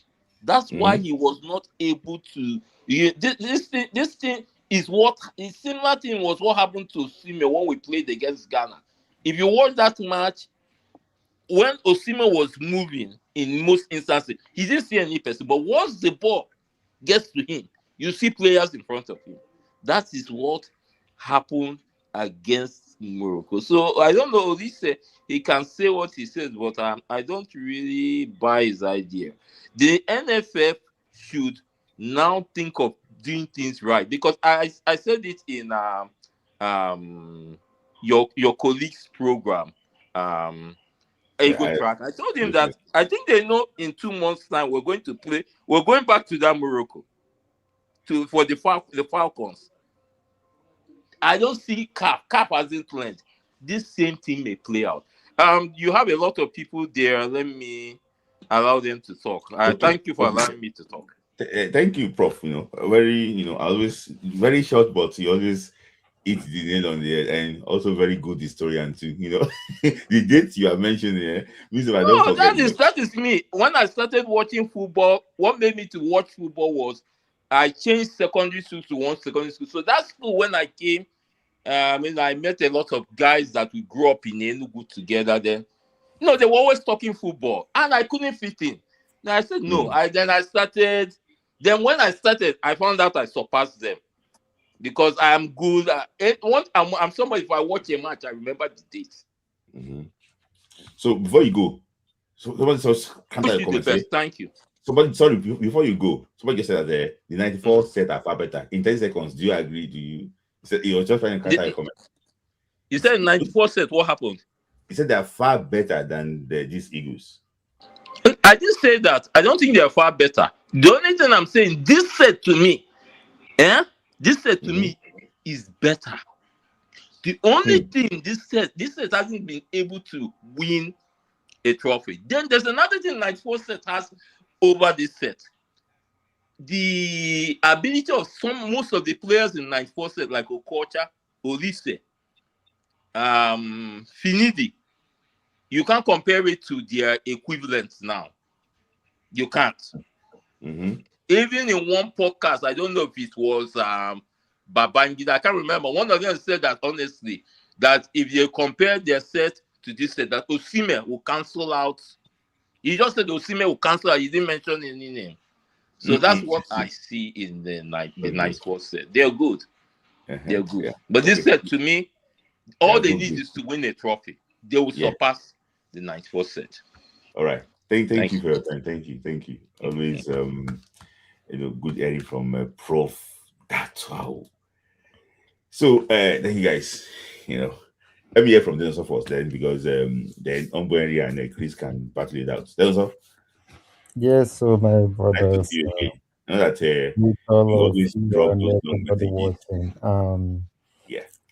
Olise has his own perspective about what happened. There are people that are very passionate or over passionate about football. Olise will always be the business like kind of mentality. He was what we know a strong-headed player, and till today he is still who he is. Does he have a lot of valid points? Absolutely yes. Is this the right time to make this type of statement? No. Do I feel like he has been itching to say something during the time the championship was going on? Yes. But we have to give him the credit for keeping his thoughts to himself while all that was happening during that time, because if he would have unloaded this during the time the competition was going on, it would have been chaotic. Okay, I believe somebody must have said something to Olise after the first game against Tanzania to kind of make him, calm down with his negative analysis of the performance of the team. But in reality, anybody that really understood Nigerian football or can read between the lines will still know that Olise really want this team to be very successful. And you can tell by how involved he is talking about the team. And Olise is never a person that will very much sugarcoat what is happening. But one thing that he ought to really understand with this recent YouTube video he made is not going to help the team in any shape or form. I think a lot of the past more especially, let's be specific, the 1994 set.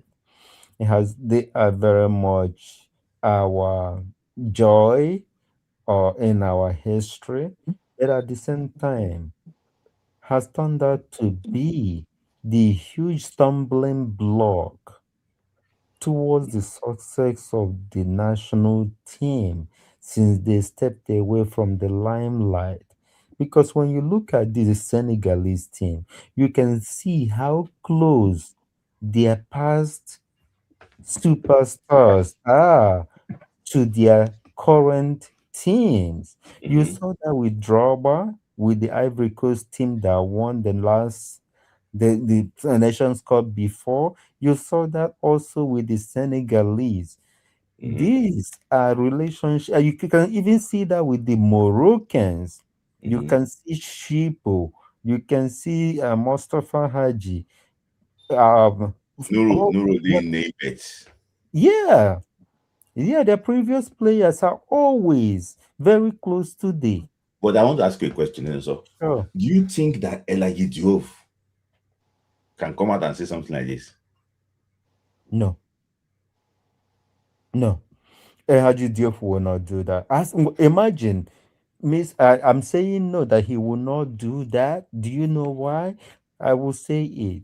He has some sort of a close big brother, young brother relationship with these players.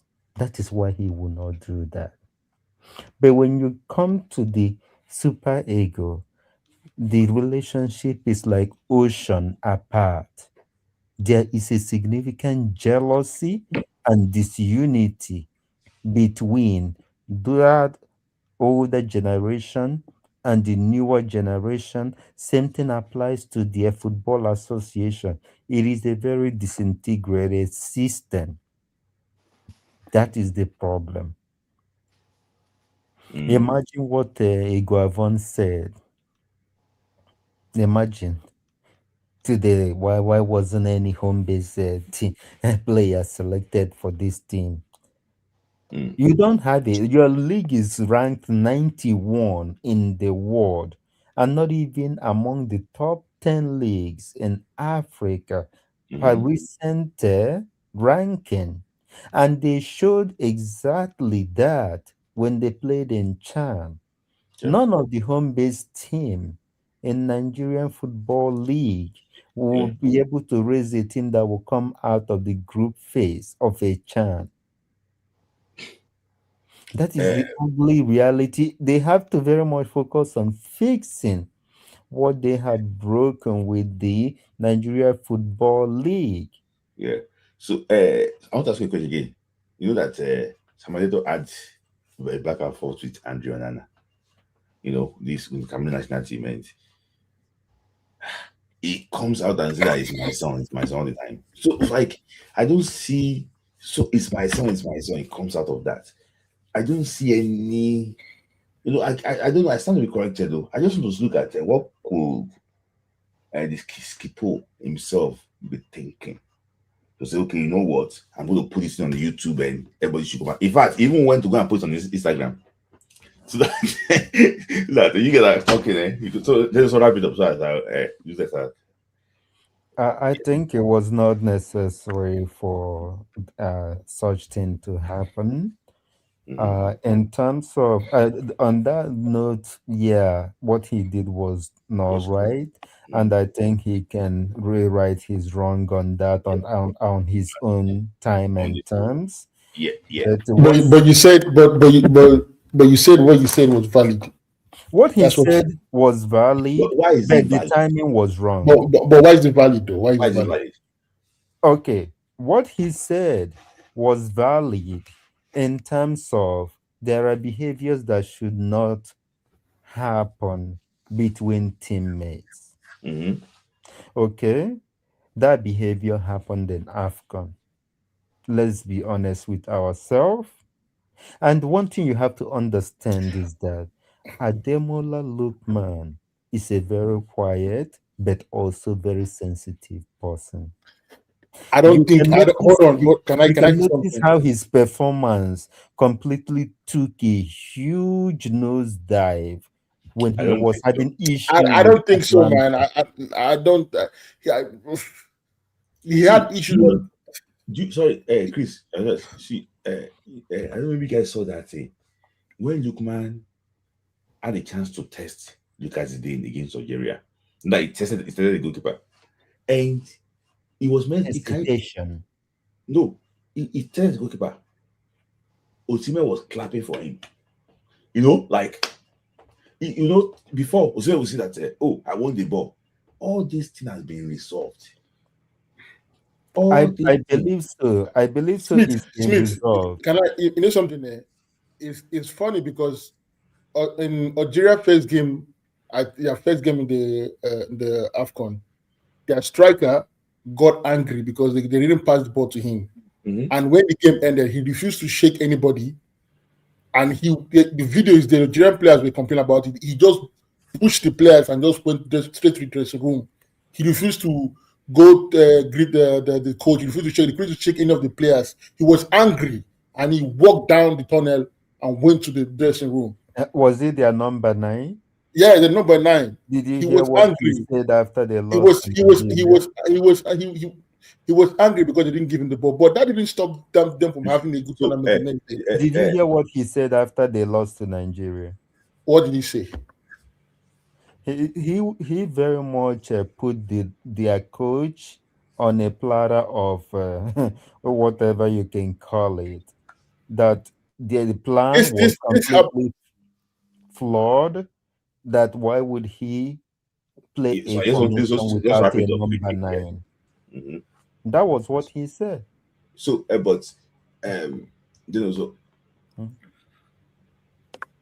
now that it's got a valid point for him to say it, but for me, I still don't think that it's in his place to say that type of thing. You know, I think that he would have looked for a way to call Victor Osimhen, and there's some things that are better. He should.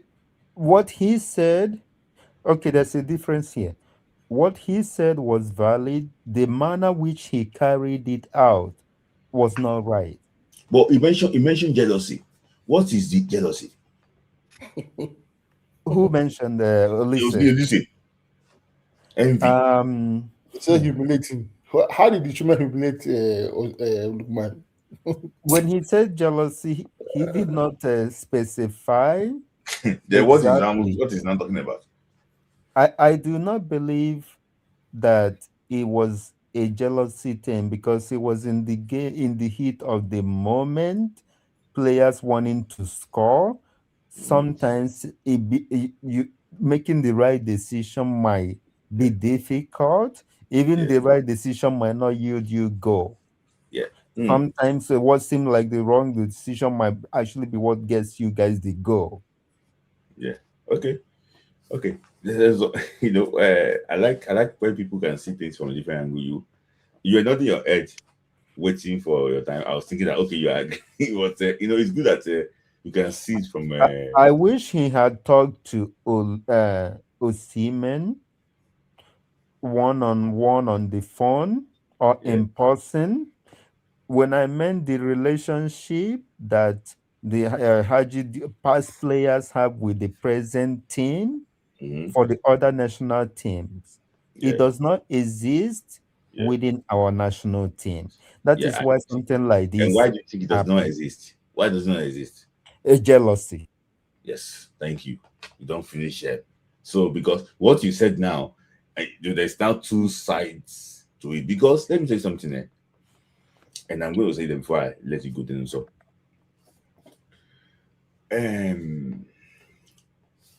everybody know this story about a particular former Super Eagles player that said to a particular teammate of a particular player that they should treat him badly. These boys you see here, Lookman, Osimhen, Iwobi, they have WhatsApp group or this and that, they talk. You cannot hide under one to fight the other. It's not possible. It's not possible. It's not possible.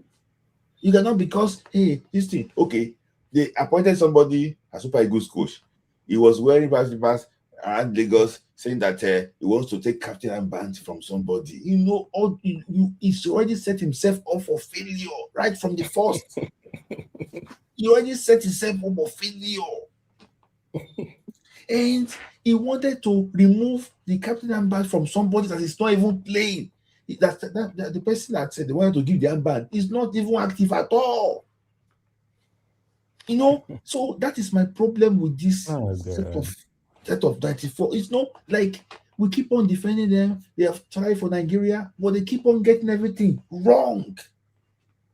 Outdated mentality. They keep on getting everything wrong. He was asking that captain is by seniority. It's by seniority.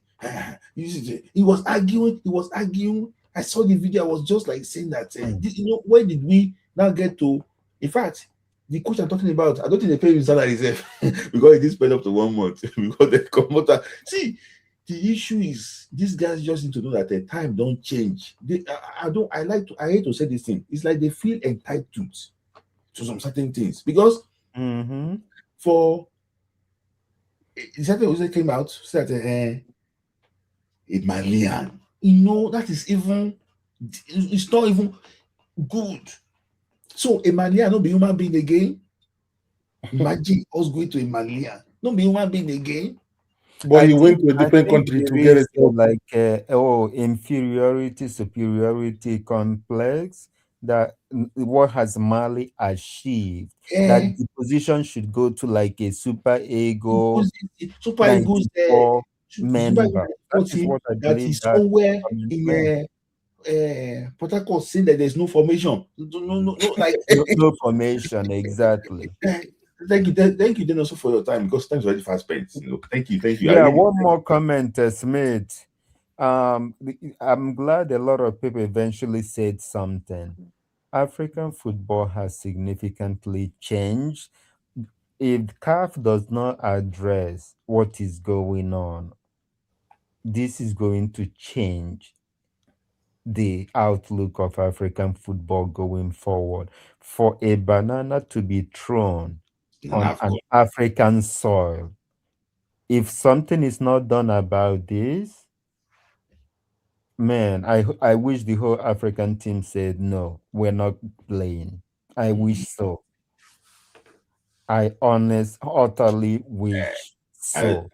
I remember the GM of Rangers currently now. He's a very good friend. He came on, he said something like that went to go and play in South Africa before. That the guys are telling them that in Nigeria that you Africans, why do you behave like this? In the same CAF Champions League.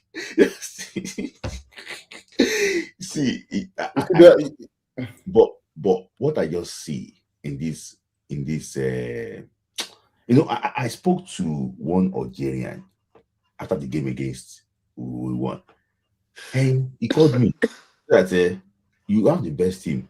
He said, but Morocco will win this thing. But they didn't win at the but they just knew. See, this AFCON, it seems like to compensate Morocco. Yeah. It's like to compensate Morocco. So CAF, FIFA, Abbas, everything that Morocco did. Like everything. I just think that it can change. Now, I fear for the girls. Girls. You know what happened to the referee? The head of referee association after the final? Yeah, they removed the person. They removed it without any notice. Without any notice. Yeah. Yes. And nobody will talk. And nobody is talking. Now, would you blame Senegal for what they did? No. I spoke to two a Cameroonian and a Malian today about a few hours ago on a conference, and they were saying that they stand with Senegal. Yeah, me too. I stand with Senegal, but I just don't support that the game should be disrespectful, But so I have to take Onweri now quickly. I've been waiting for so long. Thank you, Nelson, for your time. Thank you. Onweri, the floor is yours. So people have been saying that they want to come and join again just because the time is too It has done to go. But Henry, welcome to the club. Thank you for thank you for the love. Thank you for joining us. I will join the members.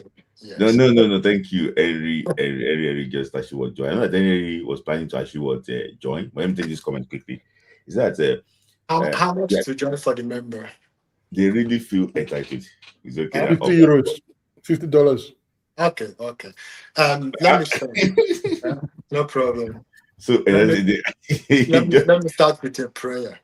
So let me just try and take this comment quickly. Is that because of the entitlements, they actually have joined Pinnick and his friends to actually destroy our football. Yeah. Okay. Quickly. Let me start with a prayer. Mm-hmm. Any person that will try to destroy these present super egos, all in the name of podcast, his family will first of all be destroyed. Listen, let's pay attention to this. It's very serious.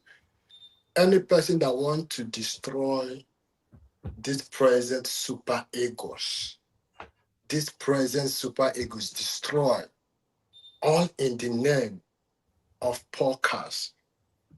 You want to put enmity between the players, the coaches, the nations, and what is giving us happiness will begin to be sadness. Your family will experience that sadness first. Yes. I want everybody to think about it. One person will not destroy what is giving the whole of Nigeria happiness. The AFCON that we watch, Nigerians, they love it. They love the pattern of ball we play. Everybody was happy. To an extent that some were even eating food and watching Super Eagles. I'm telling you, everybody was so happy. Now, there are two players I want to talk about. Victor Osimhen and the Lookman. If you're a spiritual person, avoid these two people. They're very dangerous. If you're a spiritual person and you know these two people, don't have problem with them. You see these two people, Lookman, Osimhen. Look at how they grew up. Look at their family background. Look at how they survive. Look at the club they have been played before. Look at how they have intimidated them. But they are still struggling. They are still surviving. And see, I don't want to go deeper. You see these two people, please, if you say you want to destroy them, you're already destroying yourself. Now, the speech of Sunday Olise, it's a demonic speech, satanic speech, devilish speech. And I'll give you my reasons. If you want to attack somebody, don't bring another person to attack. Lookman don't supposed to be in that picture. You don't want to attack Osimhen. You are using Lookman to attack Osimhen. You are bringing enmity to these people, trying to make them to look, one will see the other as a bad person. And if you are the kind of person that do that, your action is demonic. Your action is satanic. Action is what? Devilish. It's bad. Now, let me show you something. When I was reading it, I know, okay, this is the reason why this man was making this thing. Hold on, let me play it. Look at. Let me get it so that everybody will listen to it. When he said it, I said, okay, these are the reasons, not even the Lookman. He uses Lookman as an avenue to demand discipline. Scoring goals for Nigeria doesn't give you a license to disrespect certified legends like Finidi George or Victor Igbeba. You hear what he said? Victor Igbeba, Finidi George, have issue with Osimhen. Mm-hmm. He himself did not even go and ask Finidi what happened. Mm-hmm. If you ask him, you did not, as a legend you call yourself, ask Osimhen what happened. You hear from Finidi, you conclude. Mm-hmm. You hear from Victor, you hear from Ibeba, you conclude. You did not call Osimhen and say, look at what they said, what happened. Mm-hmm. And said that Victor was talking about them. We saw what happened between him and Finidi. Finidi have problem with Lukman. Mm-hmm. Finidi have problem with Osimhen. Finidi Mm-hmm. have problem with this my guy from Leverkusen. What's his name? Teller. Now, these are the people that Finidi have problem with. You did not ask. You see, right?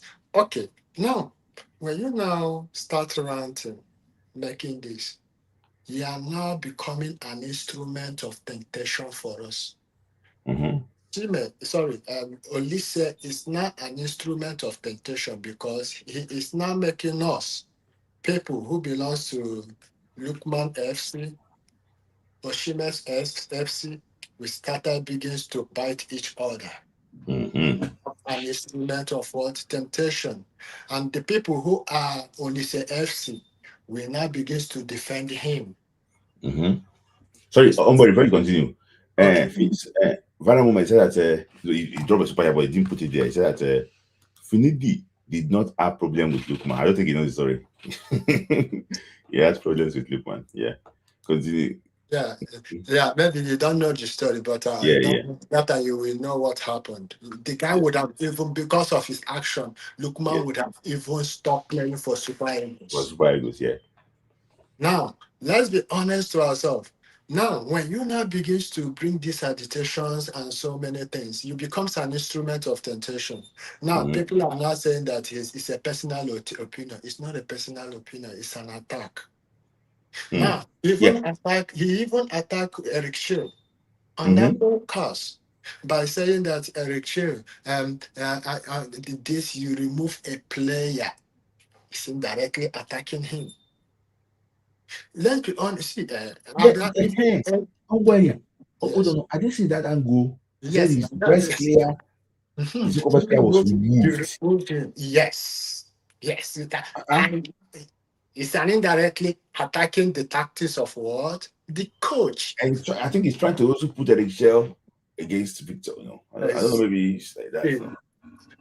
That's Ademola said, I think the guy that says so is a manipulator. Yes, that is how the manipulating things work. And let me tell you, ask yourself this one. This 1994 set. Olise, how old is his child? Why can't he play football? Center, how old is his child? All of them, how old are their child? Why can't they come and represent what? The Super Eagles. Morocco and Edson is doing something. George Weah is doing something. The Pele from Ghana, his children are there. Their children, where are they? To tell you that they are not united.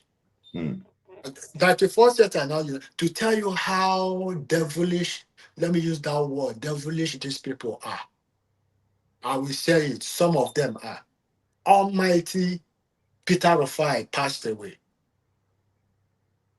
They buried him like a chicken. Almighty Rashidi Yekini passed away. Nobody remembers him. Nobody remembering him. Who's supposed to be the front runner to tell the government these are the people that put Nigeria to the map? Are they united? Hell no. That's why I will never read that Olise book, because if I read it, it's confusion, everything about, because I will critique it to understand that nothing will be left in that book. He's supposed to be a statesman. You are on the level. Look at it. Okay, ask yourself this question. Everywhere he is coaching, he will not stay more than 2 years. They will sack him. What kind of human being are you? Victor is just like maybe a child to you. Yeah, you can give it to Victor. I think Osimhen is more than 50 years. Yeah, why are you talking to Victor? I think that Victor is your mate. Victor is not your mate. It's not your mate. Victor is just like a child. Why is it that you came to the distance? None of them, all of them, it's only two people approach you. All of them move back. They don't want to see you. They have WhatsApp number. They know the person.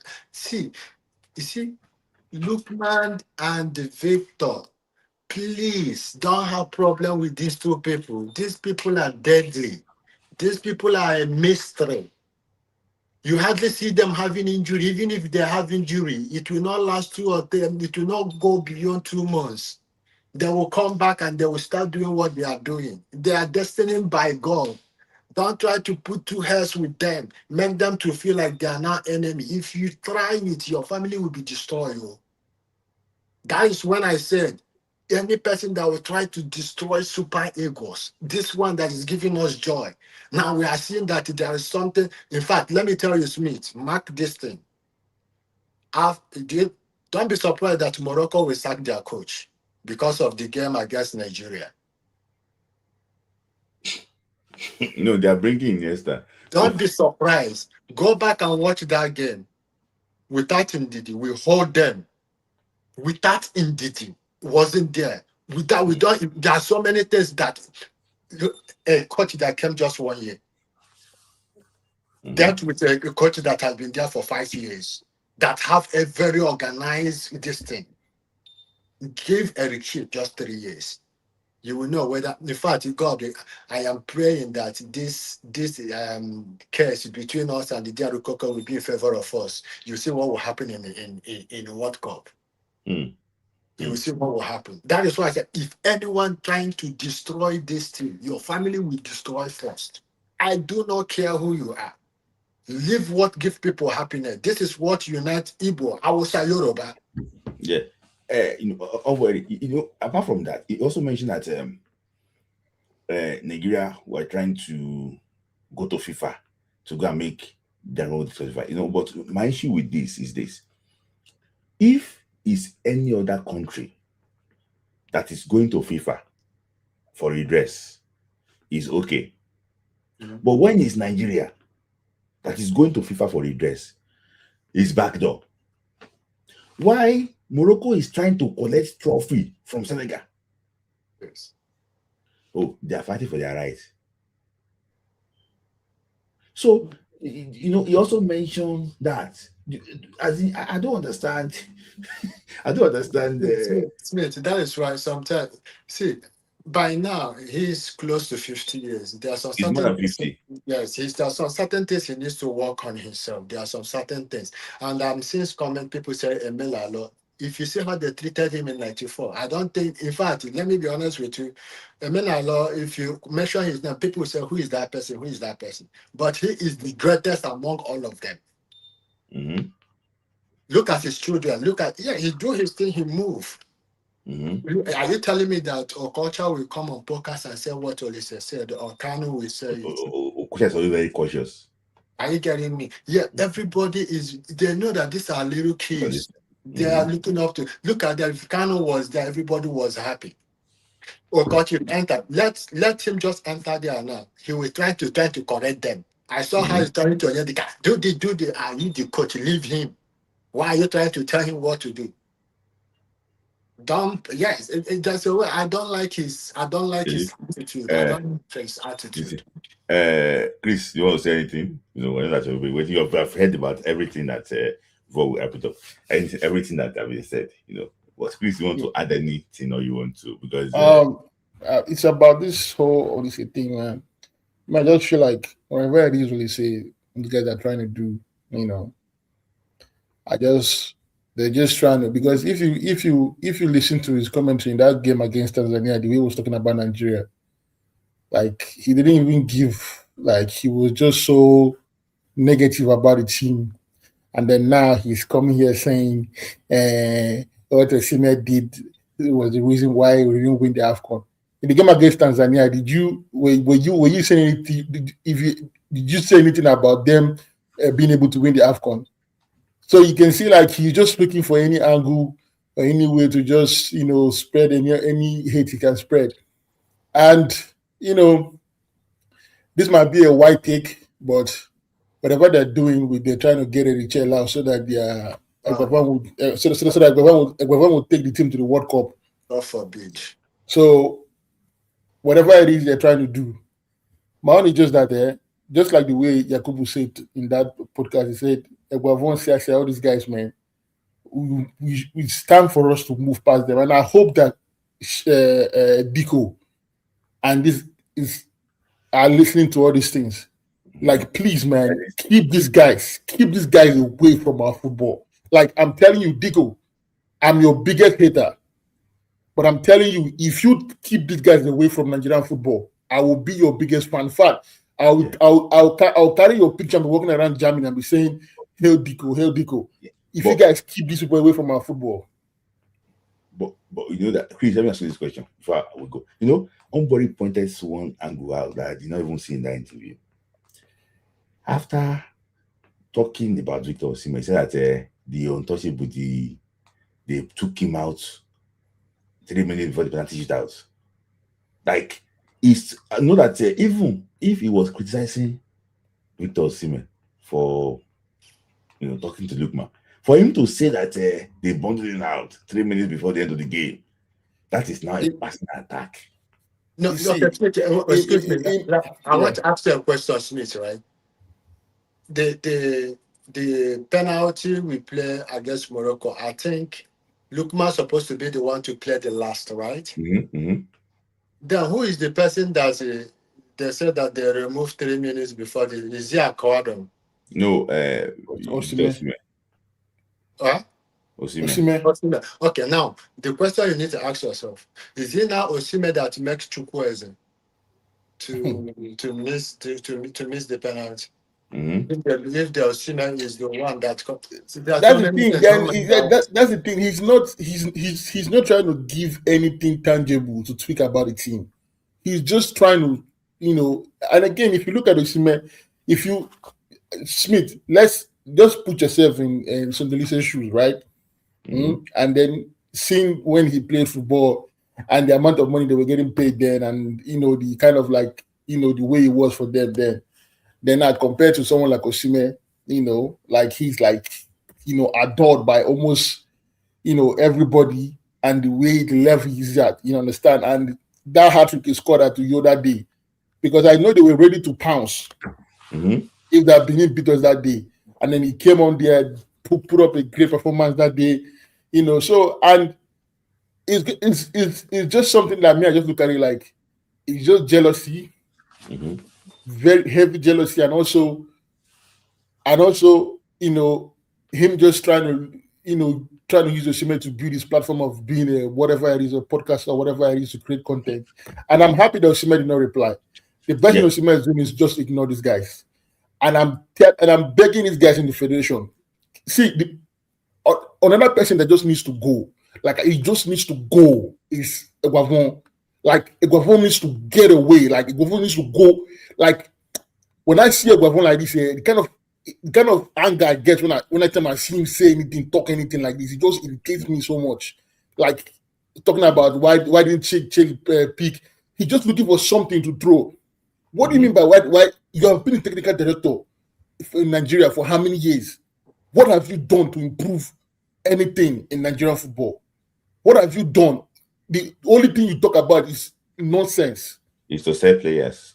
I don't get you. I don't have money for Koto. You just sit down there and just be yapping nonsense, talking about this thing. I remember when I went after Igbo, if you remember, Hungary, different people came online. You know that I said that what will happen to him, and it happened to him. Yeah, you said it.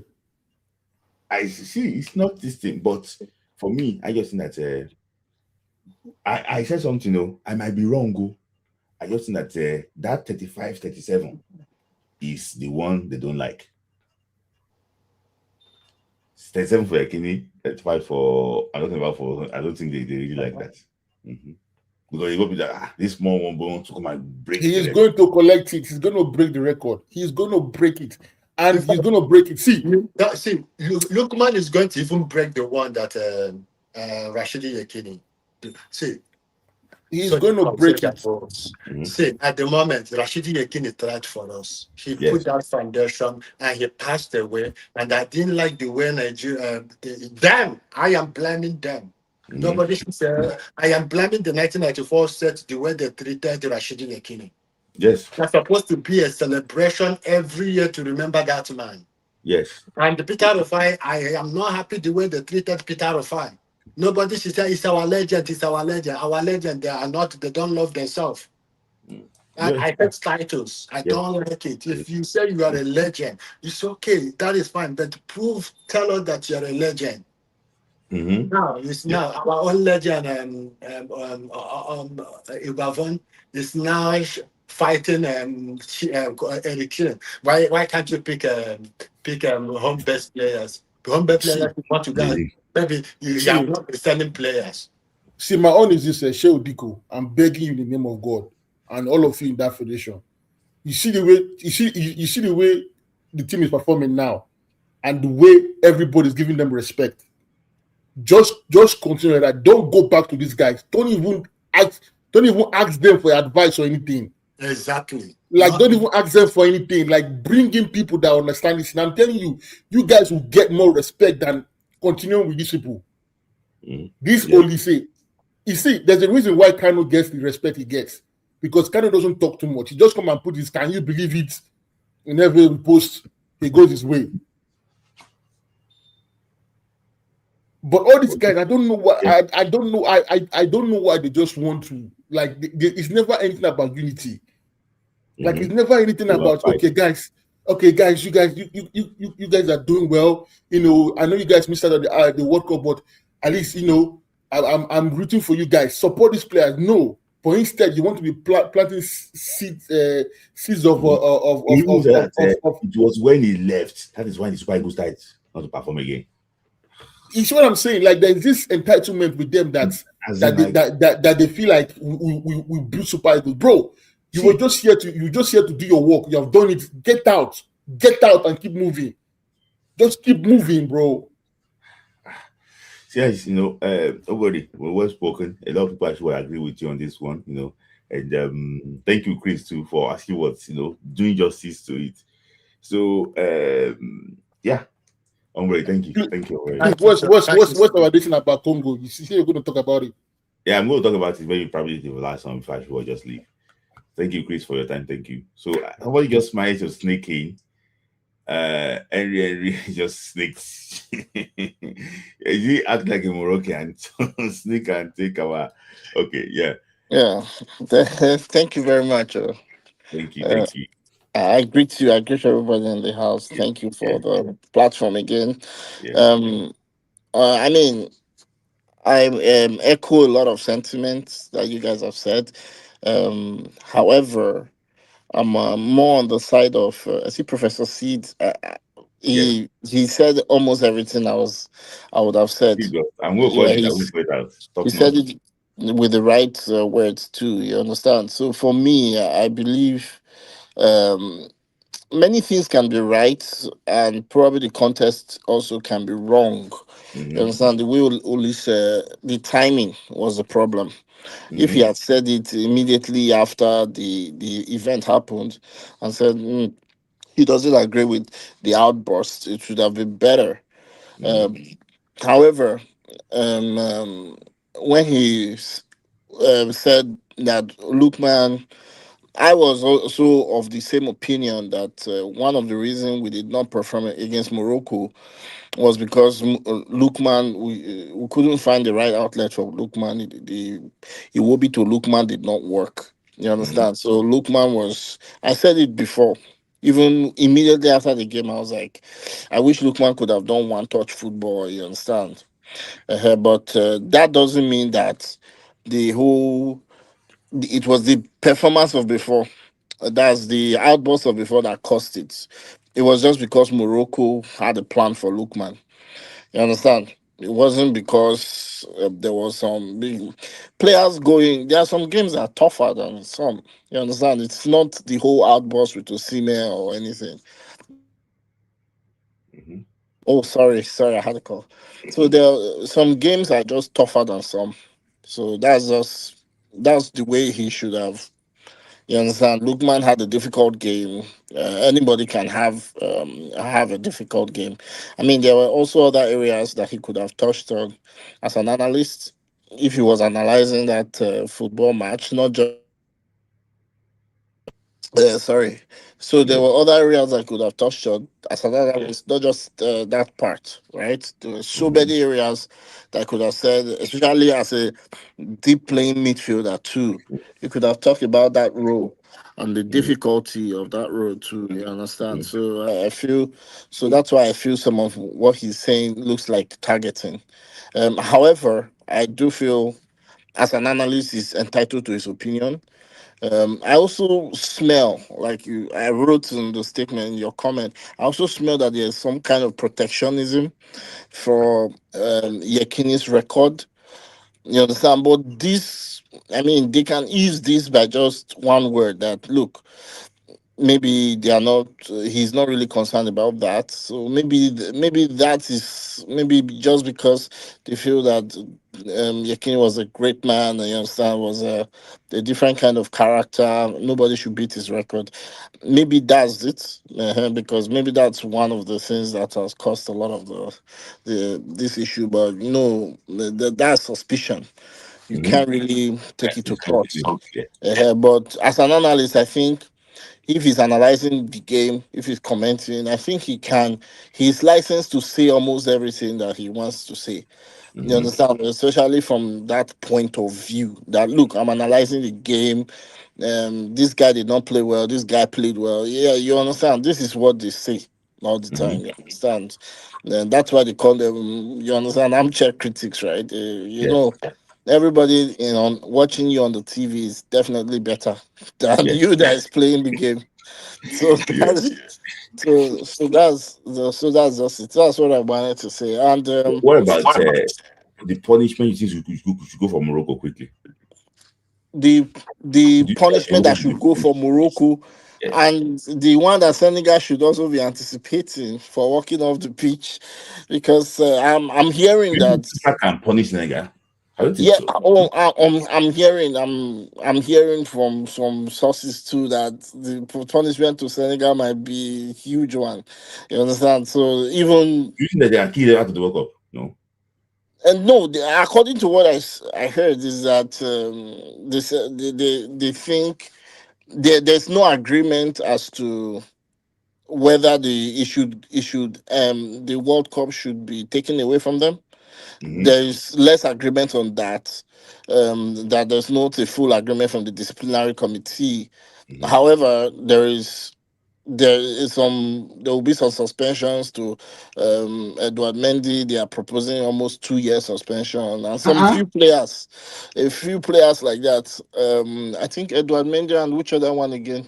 No, they said that in Jai, the boy from Everton, he went to the referee, said he was saying dollars. Yes, the one saying dollars too. Yes. Yes, they could get almost 2 years. They could get really big suspensions, not more than 5 games and the rest. For 2 years again, the coach. Yes, the coach. Yes, 5 years. I heard that. 5 years. Yes, that's what I heard for Thiago too. So it's gonna be hard one on Senegal. You understand? So I'm hearing but they said they might take the cup away from them too. But they are not going to hand to Morocco. So that one is there. Yeah, I'm hearing that Senegal will not play in the next AFCON. I didn't hear that one. I don't know. That they're going to be suspended from the qualifiers. Okay, I don't know that. So that they said they're not playing the next AFCON because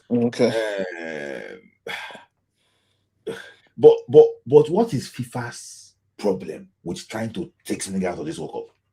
Because Bruno Deportivo, this guy was really upset. Infantino was upset. See, Smith, like, I will tell you why. Because look, it's a show everybody is putting up.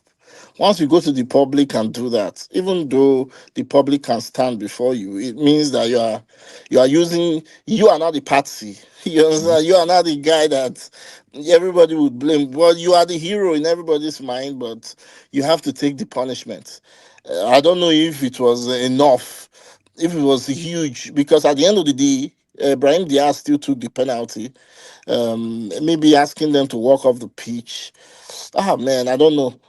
It's yeah, it's tough. But Infantino wants a big punishment on Senegal. He wants something, and he said if CAF doesn't do it enough, then FIFA will step in. Yeah, he Yeah, made that statement, and it's going to be very brutal. it's gonna be it's gonna be really brutal on Senegal. I think the punishment should be so that they protect Senegal a bit for the World Cup, because I want Senegal. Senegal is a team that can beat France too. They can beat France, yeah. Yeah, you know, they can really beat France. So I want Senegal to go to the World Cup. If one or two players is suspended, that's okay. No, Yeah, they don't want. They're talking about not. They said the team itself. That is their problem. The team itself is they want to take the team out because they just believe that what happened is they said that the working out got the backing of the Senegal Football Federation. That's fall. Yes. Yes, I think we got it. So that is where the problem is coming. Is it that okay? Because what I heard was that Diouf was in contact with the Football Federation, and they were asking them to stay on the pitch with someone in the back office, and they were kind of, they should tell them to have some certain numbers of players on the pitch so that they don't cancel the game. So because for the game to continue, then the referee Ndala needed 7 Senegalese players on the pitch. Yes. To continue the game. But at the time of when they worked out, I think it was only 2 players that was on the pitch. Yeah. So if 3 players. 3 players, if Mane was left, maybe probably it would have been a forfeiture. Is it? Yeah, it could have been a forfeiture. And that's where Morocco is going to initiate Article 82 of the of the rules, right? So which is really tough. Morocco, on the other hand, I think they should also be prepared to receive punishments, which might also include which might also include which might also include the hosting rights for 2030 World Cup, because that's what the West is pushing now, that they cannot host the World Cup. Yeah, they can't host the World Cup with this kind of attitude. And it was an embarrassing attitude for the whole world to see. Yeah, you could go and hear Joey Barton when he talked about it too. You see, we gave them license to embarrass Africans, because you say, look at the embarrassing behavior. You understand? They've tried this. They'll walk off the pitch. Man, so it is. Everybody needs to now know that. Look, at the end of the day, football is entertainment. I feel. We can really complain from now to tomorrow about officiating, but it is what it is. It is not politics. It is not the United Nations. It is not the African Union. It doesn't stop. Yeah, but football do have a power. I think the people in authority should be a bit more careful with what they allow to slide, because I think it was a lot, and it's. Almost everyone that watched the competition said it, that look, they were teetering towards. I'm getting some news now just to confirm what you said, like early information. So that well, I don't know, maybe this one is going to be trafficking. So that $20 million fine for FSF. Yes, I heard that. 5-year suspension for Papatao. You just confirm that. 2 years suspension for Edouard Mendy.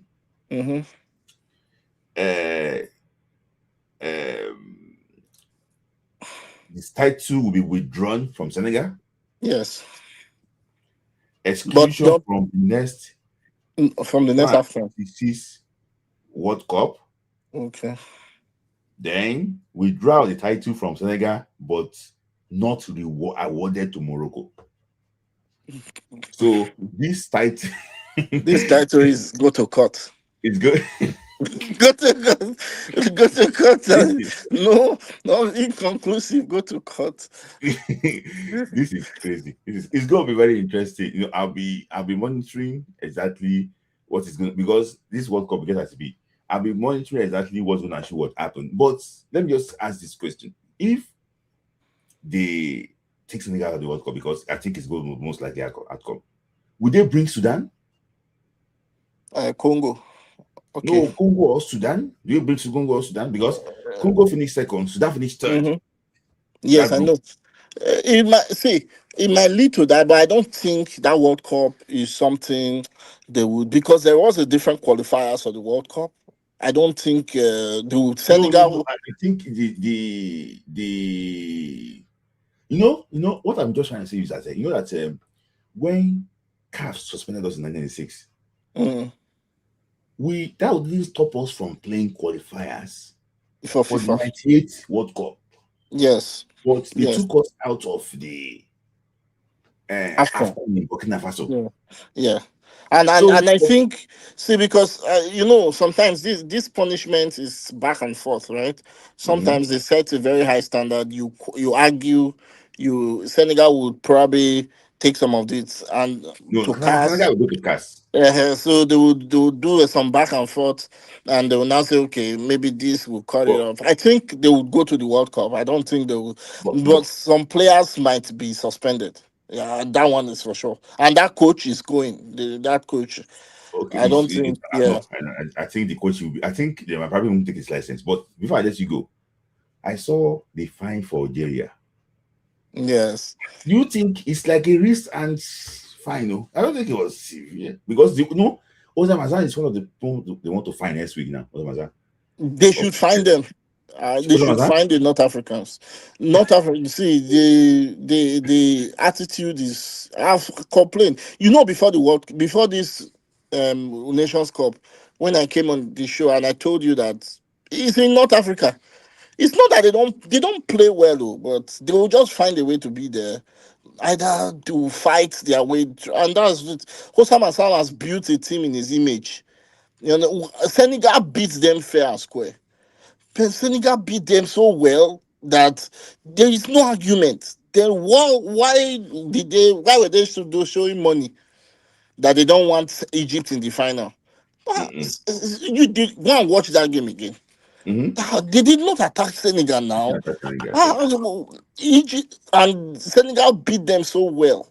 Then Osimhen said, "Come on, and you see that's Egypt of before. This is Egypt of before 2019. The Egypt that went to the 2019 Nations Cup, they were so refined. Yes. They just shake hands. They just went to their house, and they didn't complain. The one in 2021." Yeah, exactly. This Osimhen is bringing that Egypt of the time of I don't want to say that brotherhood sort of that happened in 2006 and when they banned the Hope Stadium. Yes. Yeah, you understand. This is what he wants to bring. They should not. Algeria, I'm happy. I wish it was more, but Egypt. It should come. It should come for all of them. The North Africans. It says it's already that they're also discussing this issue that. Okay, because he did that, but they were taking his towel. They were taking his towel. Well, I think they will not suspend him, fine him. They might find him, maybe that's just that big fine that would come. And they just maybe a slap on the wrist. Maybe don't. Maybe the next few games. And I think there should be more accountability in African football. They should go and see what they do in club football now. Yes. In club football, number one, Libya. Go to Libya. Yes. They will do you. They will tell you to go and use a bus to travel. You understand? You saw what the Congolese people did. Congo did to Sundowns. Is it Mamelodi? Orlando Pirates. Yeah, I told you. So This is African football. See, even the officiating for the World Cup qualifiers, that everybody was the World Cup qualifiers officiating, that was all shady, all shady. You understand? Everybody, all teams was carrying particular referees. Yes. Some referees officiate some certain games. Some certain big. This referee. All those kinds Yes, of things. everybody they carry their own special referee. Thank you very much. Yes, now they have special referee. They don't see, for example, now when they put Papa Gassama before on top poster, nobody wants Papa Gassama in North Africa. Nobody wants Papa Gassama to ref. Nobody. But I don't know. Even now, the only person that sees this is starting to now is Thomas Bongile. I think he's taking control. He's doing well. He's African guy. What did Thomas Bongile tell Sadio Mane and Edouard Mendy at the end of the game? Because they said he was saying something to them. No, I think he was just advising them. But know that that Abongile, FIFA requested that the communication between the VR and Ndala, they want to see it for that final. Yeah, it's good. It's very interesting too. If they can ask for the communication between Daniel Lai and Samson, I want to see. Okay, because they should see all of them. And another thing I want to say, the way CAF use their VAR, they modify it a little bit. I don't know if it is entirely FIFA interpretation of VAR. I don't like it. They should just do the FIFA thing. VAR should. I know the referee should have control, but we need more VAR to be checking more of those things. Even if they can even check throw itself, maybe we check them because it's too much. Yes. In Africa, it's too much. You see, they let a lot of things go. You understand? You want to kill the players because Africa is physical. It's not be so now. Like the things they should blow, they won't blow. Yeah. So I think that there's a lot of corruption in CAF. I just think so. Thank you, Henry. Yeah, thank you very much. Always ask you what you always give us this exclusive. Thank you. Let me just take some sweet people before I should wrap it up. Charles said that in the Nigerian game, Victor tried to pass the ball to Lukman, but it was before Ashworth lobbed the ball to Aqua Adams. Okay, yeah, I also saw that too. But do you accept that Osimhen should have apologized to Vinicius? Okay, sorry. Ombueri is no longer here. I'll have actually asked Ombueri that question.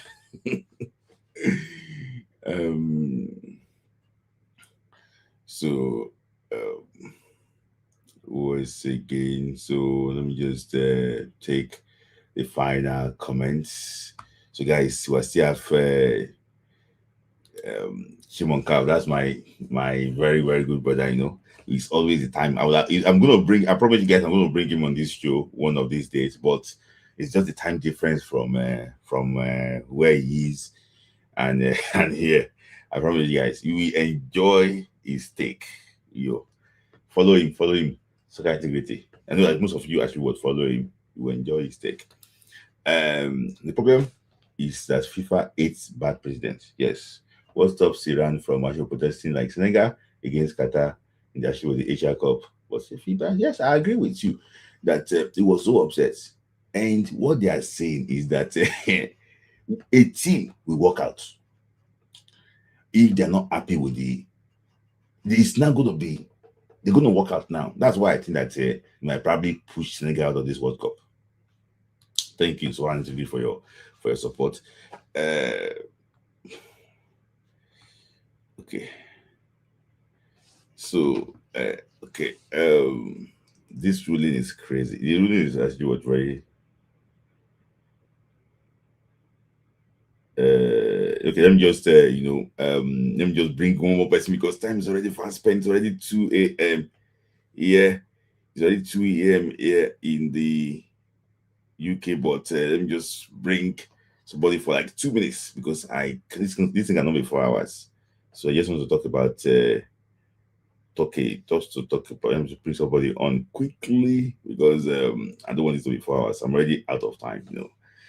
I planned it to be 2 hours, but because of Ombueri, he has like stay a long time. So let me just bring him on quickly then for 2 minutes before I should go. But thank you guys for staying tuned. You know, you guys 240 people after 3 hours. I can't appreciate you enough. I don't know, as a member, I said that I don't say something here. I don't say that what did he say?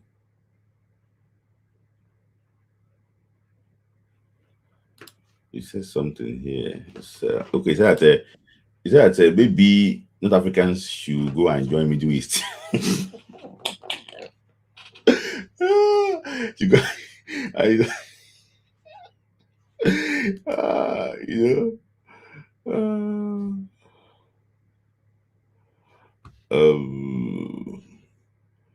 So guys, we are 230 people watching. Guys, like the video, please like the video. So I just want to bring over for like 2 minutes because I already time. So everybody, I know that I'm sorry, I mean I've just been listening. Yeah. My own take is very different take from almost what everybody said. Sorry, can you speak slightly louder? Can you hear me? We can hear you, but it's slightly you're still farther away from your audience. Can you hear me now? You can hear it's better now, it's better. Yeah. Two things. The competition itself and the Ulysses issue. I think there is double standard in the issue of the way some of us have analyzed this issue. What Ulysses said. I think because Ulysses over the years has had a very bad PR. People didn't really listen to him very well. But because it's Ulysses, and it's a major problem. It's a major problem. Look, people are different. You may say, oh, Lukman and Osimhen, they're settled. People are different. Lukman has family members. Lukman has people that are in love with him, that are so close to him, that may not like that kind of situation. They may be telling him one or two things. See, we react to things differently. When Lukman was playing, when he had issue in Atalanta, and didn't they settle the whole thing? They settled it, but he wasn't playing well. Well, we agree that it was because of what happened in Atlanta. That was why the guy wasn't playing well. But we are saying, in the case of Nigeria, we are saying they already settled it. It doesn't mean that it was because of that he was playing well. I think that's double standard there, and I think we should. Olise said there's something about this fan culture, and it's almost in everywhere. That's even in the music, we see Fela, Wizkid and all that. We have to find a way, speak the truth and really focus on it, not the issue. We are different. Some players may have the way you criticize them may not be the best way for them to grow. Are you saying Olise shouldn't say this? I don't see anything wrong with the way he has said it. I don't see anything wrong. But he has a very bad PR. And people do that intentionally. I've worked in the newsroom. People do that within the media space. If they want to really, really fight you, if they want to really destroy you, they'll say things that you have not done. I mean, we've had Dukudi said that it was Olise that made sure that both foreign-based and the home-based earned the same thing while they were in the national team. There were many things he has done for the team. He's not a perfect man. I mean, someone came out and said he caused the goal against Brazil. He did this. I mean, because of this issue, you are identifying something different that has nothing to do with this issue. If he caused the goal against Brazil, did you now say because he came on as a sub, he was the one that made sure that we won against Senegal in AFCON 2000? So I think we shouldn't analyze things like that. We shouldn't analyze based on, we shouldn't be emotional. When it comes to telling Nigerians to be accountable about issues, those that we love, we find it very difficult to make them to be accountable when necessary. And that's a problem. That aside. Now, the issue of this AFCON, we Africans, we have to be very, very careful because the rate at which AFCON is growing, the West is trying as much as possible to give it a bad media. And we shouldn't fall into that space. This last AFCON, would you say the officiating was that terrible, the most terrible that we've seen? I don't believe so. Go to 2002 World Cup. Korea, Japan, Korea against Italy, Korea against Spain. Terrible officiating. It was obvious. Trapattoni went to the assistant, he was eating it. See what the people are doing. But did you hear how they said the World Cup? I mean, was that the way they criticized the World Cup? Even France 98 in the World Cup, Chile versus Cameroon, terrible officiating. We shouldn't play into the hands of. See, I've seen a compilation now. Somebody did a compilation how bad AFCON has always been. Different compilation. It's a way they are trying to play into your psyche to now see that this AFCON is not good. This AFCON is growing because a lot of foreign people will travel from different places to come and say, they are coming to watch. I mean, it's so sad that a player like Joey Barton will say AFCON is not good. If you want to analyze the English Premier League on the account of Joey Barton's behavior, you will condemn the EPL completely. You condemn the English Premier League completely. And we have to be very careful. The competition, we enjoyed it, was nice. And people, see, look at the man from Congo DR that raised his hand. That's not something that you see in every tournament that is outside of Africa. Let not play into the hands of these people that want to ridicule and make AFCON look like a subpar tournament. We need to be careful with the negative analysis. Yeah, I want to ask you a short question because you only have 2 minutes. Yes. I've ever seen an AFCON tournament that they withdraw banana. Say, look, hold on. Atlanta 96. Didn't they throw banana against our players? No, they gave them banana. Hold on. Look, we have said, some people have even said it was, I saw a comment that it wasn't banana, that they did it wasn't banana. See, things have happened in different tournaments. Things have happened. But if that is what we are happing on, the true banana and all that, it will take away the credibility of the tournament. I'm telling you. But everyone, you know, I understand your point. But this is Africa. This is our game. This is what you unite us. You know. Yes, I know. When the AFCON was in Ivory Coast, and you can bear me witness too, it was like the Gary Neville was saying on Monday Night Football, say Africa, that the Premier League VR should go and get trained in Abidjan how they use VR. Do you know what they are saying now? Did you hear what Carragher said? That maybe they should bring referees from Europe and all that. See, look, from Klopp down to Klopp and OJB. See, people have been finding a way to make AFCON, because look, you look at it, people keep saying invest in Africa. Africa is the next big thing that you need to really invest. You have to go to Africa. Africa is the next. And you see like what Morocco has done in terms of infrastructure. Other African countries will get to be inspired. See, look, if you go to the Talata Stadium in Kenya, they are doing a very, very good job. That stadium is going to be one of the best even in the world. The Oyima Stadium is ready. Look at the playing turf. I mean, the Nelson Mandela, the Kasarani, they are all getting set to host the Pamoja. I want to ask you just one question. Is the officiating in this AFCON is very good? Sorry, not good, but not to the level at which we are making it feel like this is the worst we've seen. Look, World Cup 2002, Italy, Korea. Korea was hold on, Smith. To make the coach of it, it was hitting where the assistant referees were. They did the same thing to Spain in the World Cup because Korea were the host. They even said some of those referees collected money, but that didn't take away the beauty of the FIFA World Cup. Even in some dailies, Argentina, they said Brazil, they found a way to Brazil bribed their way through in a way, but that didn't take away the beauty. People still spoke about how Ronaldo came back, his hairstyle and all that. I'm not saying if there's a challenge somewhere, we shouldn't talk about it, but we are giving it too much. It's like we're trying to discredit the whole tournament because of that, and we have to find a way not to. Some people know how to do it. They'll be throwing some things into the media space. See, it's like a way they want to engineer the minds of the people to see the tournament as something that is not so credible like that.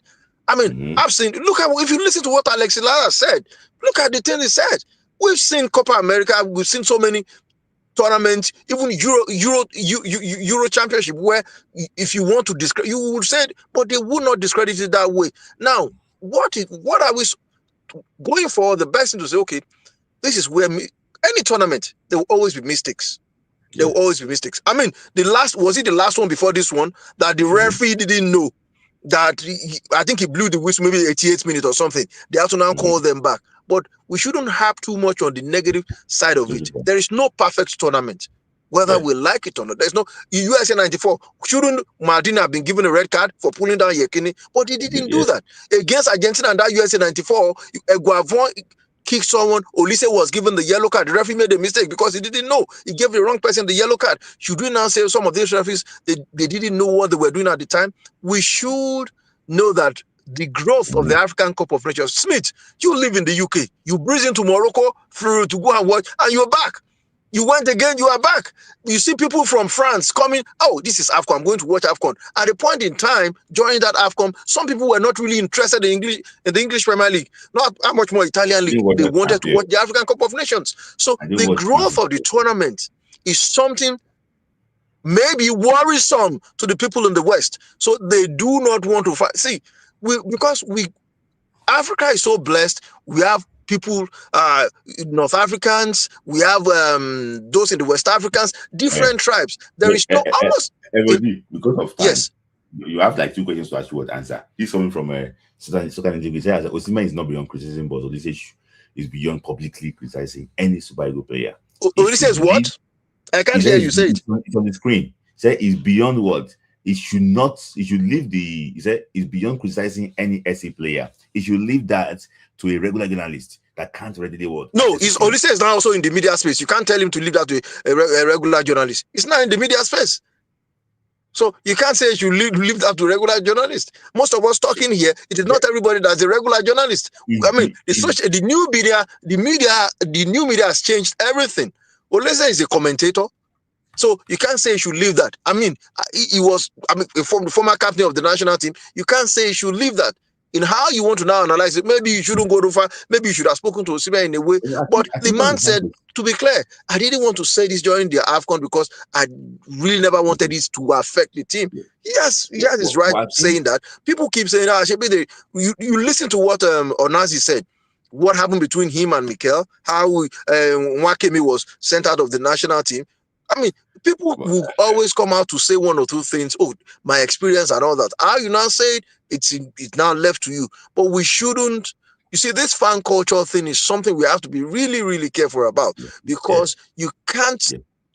Without Nigeria, there wouldn't have been some of these players.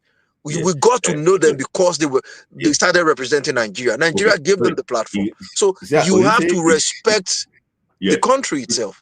Is because just replying you now.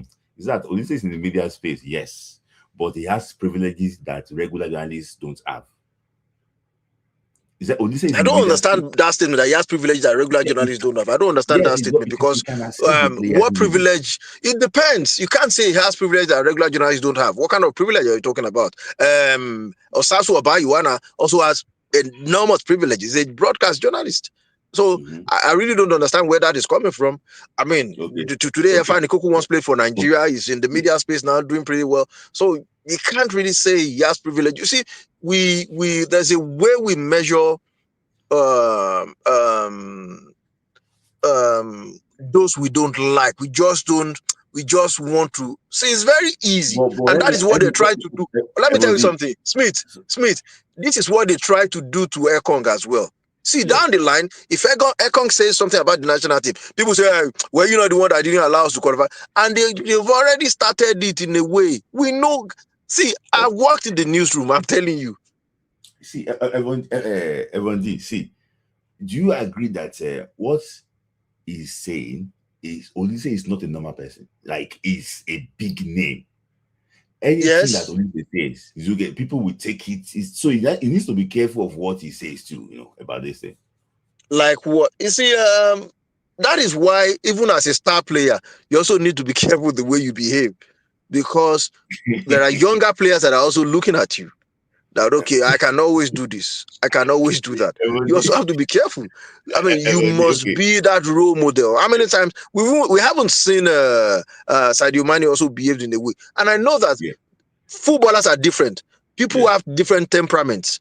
The way you manage them is that you always find the way to, okay, this is how I'm going to manage them. Osimhen is not the most terrible player that behaves. Olise was very hard. Yes. Okay. So Michael said that Olise actually was. I think what I was saying, Ed Boot his teammates, fought his coach and captain, formed gang in the SC, sent his best player. The teammate that the Olise Ed Boot that you're talking about, tell us what led to that. What happened? See, people create things out. The context. See, I know it was in Iran. Ashima was that when he was in Bochum. Tell us the context. Let me tell you something. There is something before now. Most of our players faced a lot of racism in Europe. We saw what happened when the Cameroonian, this Cameroonian player, what was his name? Not Achille Emmanuel, I've forgotten that used to play in the Spanish league. When a player said something about him, he was going to leave the pitch. When somebody said something about what was his name, Samuel Eto'o, he was going to leave the pitch. Go and see what Ogunbule, what he did in Germany. He could have been killed by the fans because they were calling him monkey. He gave them a fascist salute. He could have been killed. Now, because he was pushed to the wall, because we were calling him, and I'm saying people react to things differently. You're calling me a monkey. Now we are saying CAF should investigate that banana issue. You see, you have to look at the context at which some of these things happened. You can't say because he said something, you start bringing you did this. You have to look at what is this person really talking about? What is the context? Why is he saying this? Okay, is he saying it from? Look at the context. What happened exactly? See one more comment. The main issue is that Olise was so negative about Nigeria and Super Eagles in that podcast.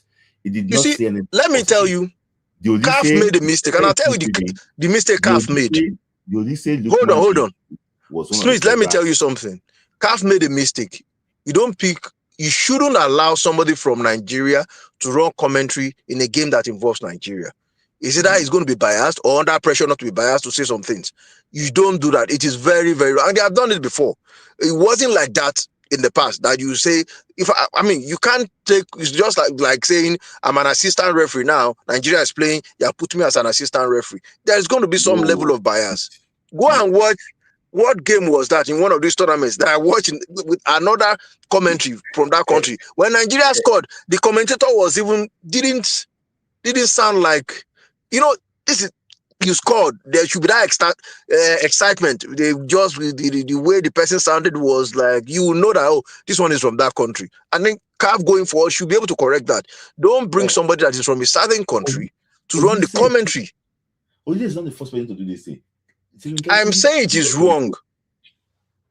But Stephen Keshi was able to compose himself. The commentary between Nigeria and Cameroon, 2004, yes. Was this Keshi that did the commentary now on Eurosport? I know. And everything was fine. But this let me just take this comment. This final comment I don't actually want to take. Guys, don't put because people are it's that Osimhen acted wrong. That is fact, no doubt. The point here is that Olise could have made the same point without the camera and microphone. What point are you? See, like I have said, and I'll still maintain. I'll still sit on that's my own belief. I respect the opinions of others, but I'll say something. He has a bad PR, and that has been there for a very long time. People see, look at when he was the coach of the national team. Look, you are the coach of the national team. The team is going to play a tournament, for example, maybe in South Africa, and there is no money for feeding for the players, no money for accommodation for the players. The coach was the one that paid from his own pocket to settle that bill. Look, would you have? And he's still there. And we are saying Eguavon should go. He's done enough. But if Eguavon should leave and say, I'm leaving because they are not doing this, we say, you abandon the team. But we are not looking at the context that this coach, and they try to lie. And I'll say it. They try to lie when SuperSport interviewed them. SuperSport had to go to the hotel. They found out that it was Odise's credit card. See, we have to look at, we don't want, when somebody resigns, we always say Nigerians don't like to resign, but when somebody resigns, you are saying he abandoned the team. Okay, Ewodi, because Ewodi, so this comment too quickly. My comment is about the podcast, not the commentary. Please listen to. So now, the podcast is talking about is that he went to a state that even Eric Shea removed Osimhen when it was 3 minutes to go. Do you think he should go to that extent? Look, it's because it's still the same thing we are saying. We are a little bit biased. Olise was not the first person that said that thing. What did he say concerning that? That the top players in the team should lead the way. They should be the one to play penalties. When you look at the national team, the Super Eagles today, you talk about Osimhen, number one. You talk about Lookman. You talk about maybe Bassi. He was saying the top player should be the one to play the penalty kicks. And if you check some other analysts outside of Nigeria, they were like, why would Osimhen not play penalty? Why would their top players shy away from playing penalty kicks? They should be able to play penalty kicks. And that was why they were saying, when they asked the coach said, Chukwueze that played, he did well when he was playing during the practice time. Okay. I'm still saying it is because the man has a bad PR. So whatever he says, people will always judge him with whatever he says because he has a bad PR. People don't really. Somebody said Olise is divisive. And I asked the person the question, do you know Olise one-on-one to think that Olise is divisive? Do you know him one-on-one? I don't think so. Yeah. Okay. Ewodi, Michael, Doctor, and that is probably just recording it now. So what about I have to go. So what about fracturing the team? Like when he was coach, quickly, 10 seconds. What is what? What about fracturing the team? Like when he was coach, the team. How did he fracture the team? No, it's a question. If somebody is putting a question to me, I want to know. I don't want you to try to preempt me in a way. How did he fracture the team? Okay. How? It's not because. No, that's the question. How did he fracture the team? Mike couldn't play under him. Enyama retired, I think he left the national team under him. So yes, there was issues, he benched Mikel for Paulo Nobi, and yes, few things that Mikel even came out to say, oh, this is not the best, this is the worst, probably man manager in his career and things like that. So do you think they don't have any points too? Okay, if you say Mikel said that, how would you not regard to Onazi saying Mikel had to later apologize to Nwakebe because he said, who is this one? No, I'm coming. Let me tell you something. Let me give you an example. Let me say something. Let me say this.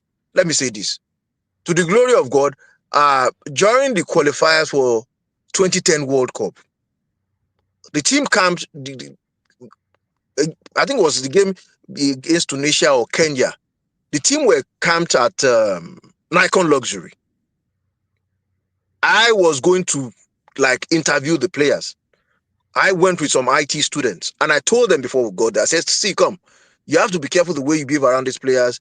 There's a way they see things. If don't, and when one of the IT students that followed me was like, boss, I want to take pictures with this top. Look at the team at that time. If you think of it, I will not mention the players. 3 top players in that team. If you saw the way they embarrassed this IT student, the way they insulted him because he was trying to take a picture with them, just one-on-one. Let me take a picture. The way he embarrassed the player, the person that went with me, so terrible. I'm saying there's the issue of pride. Sometimes when a new coach comes into the national team, the big players will want to act in a way, oh, this is that. Before that time, when Olise got the job, he traveled to France. He went to watch the game, Enyama's game in the league. He had a meeting with him because Enyama was the captain, and he told him, these are the things that I want to do, these are the things that I will do, and all that. You see, things happen in the national team. And thank you. And I thank you two, you are privy to some things. Like you said something about a coach, a former Super Eagles, whether assistant or whatever, who said something behind about a player and he got to this thing and all that. That could have happened. Some people could have said, don't mind him when in the play, now so they behave, won't allow him to do this thing. A lot of things could have happened. And he went to him. I didn't think he fractured the national team. But you see, as a big player, when he was playing during his time, look at what is happening now in this team. If you listen to some of the interviews that took place, one of the players said, what they do now is if you come late for training, there's a fine in place, this present team. Yes. Maybe during that time, there wasn't anything like that. Maybe he tried to introduce something like that. Somebody said, no, why you go find us? There's a fine in place if you come late to the national team. See, let me tell you, Smith, there are stories you are going to hear about this team that you'll be amazed, but you not hear them today. That will be like 5 years or 6 years after. I'm telling you. Yeah, yeah. Okay. 5 or 6 years after. A lot of things that people don't even know. Yeah. Everybody, thank you for your time, because now you rushed here. I thought you go 2 minutes, but people bombard you with so many questions. So more importantly, let's appreciate the AFCON. We shouldn't allow people to make us feel like the AFCON is the most terrible tournament in the world. It's the best and it's growing. The rate at which it's growing, everybody's appreciating it. If the world is talking about it, a lot of people around the globe, they are talking to the stars and all that, are talking about it. That says a lot about the growth of the tournament. Yeah. Okay. Thank you, everybody, for your time. All right. Thank you. Yeah. So I thought that did we actually watch the same game? Osimhen was injured. Yeah. I didn't. Everybody did not make reference to that. But I just don't want him to. He didn't make reference to actually what to that, and he couldn't actually what to run against, so the coach had to remove him. So guys, we are waiting. So I just want to appreciate all of you guys for your time, for everything. You guys stayed for like 4 hours, 10 minutes now. So let me just talk about the DR Congo case quickly. There's no. I didn't put it in the story because there's not really much going on. You guys know already that they're about to give the judgment, and they have already. I think DR Congo already responded to them, so they are now meeting and discussing. And the reason why I don't want to call it a straight victory for Nigeria is because the way football politics works. The game between Nigeria and between Lesotho and South Africa, it was so straightforward that Teboho Mokoena should be suspended straight away. But FIFA took so long for them to interfere in that situation, and they did it maybe probably 6 months after the game. So this FIFA is not someone that can just come and stick my neck out. It's a very straightforward case because I spoke to so many people who have not mentioned their name.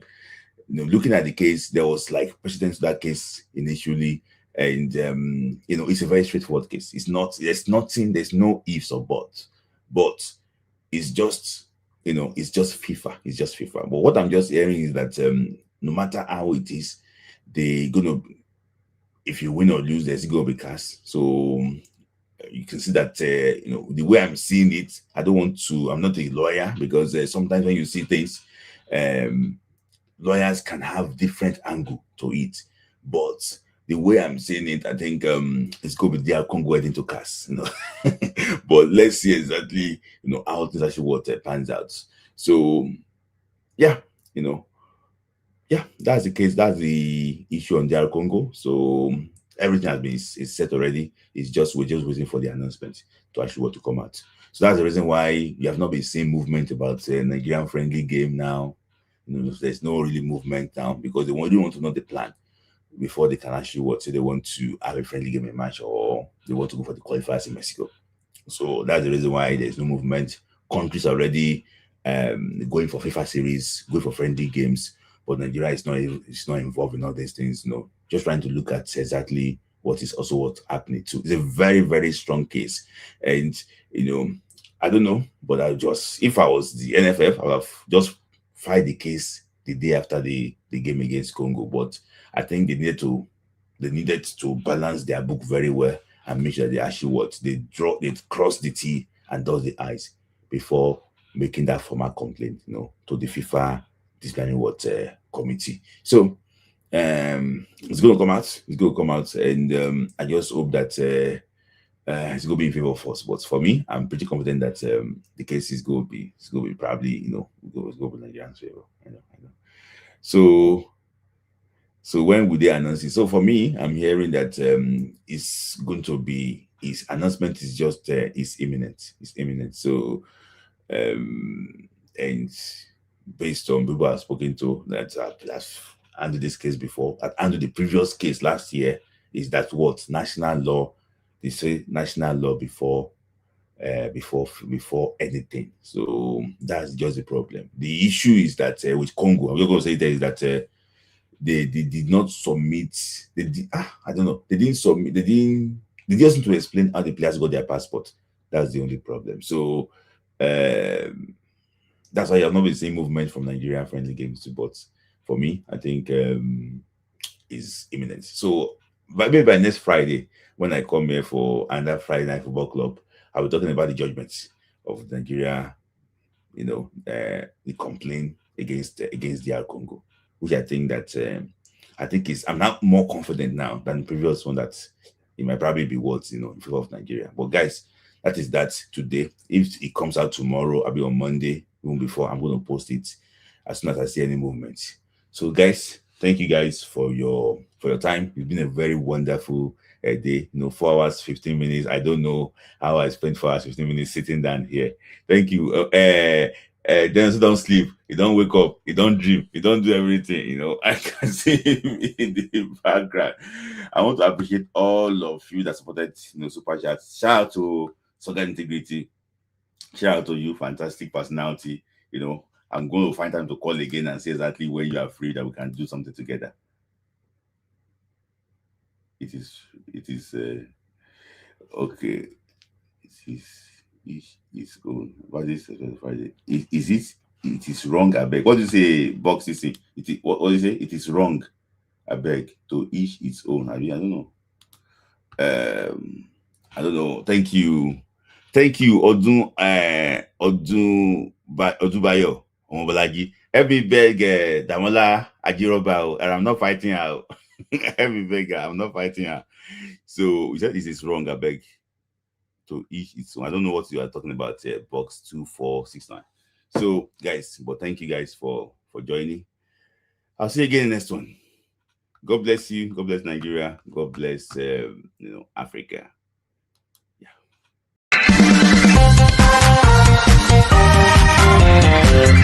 Can't football for the love of the game.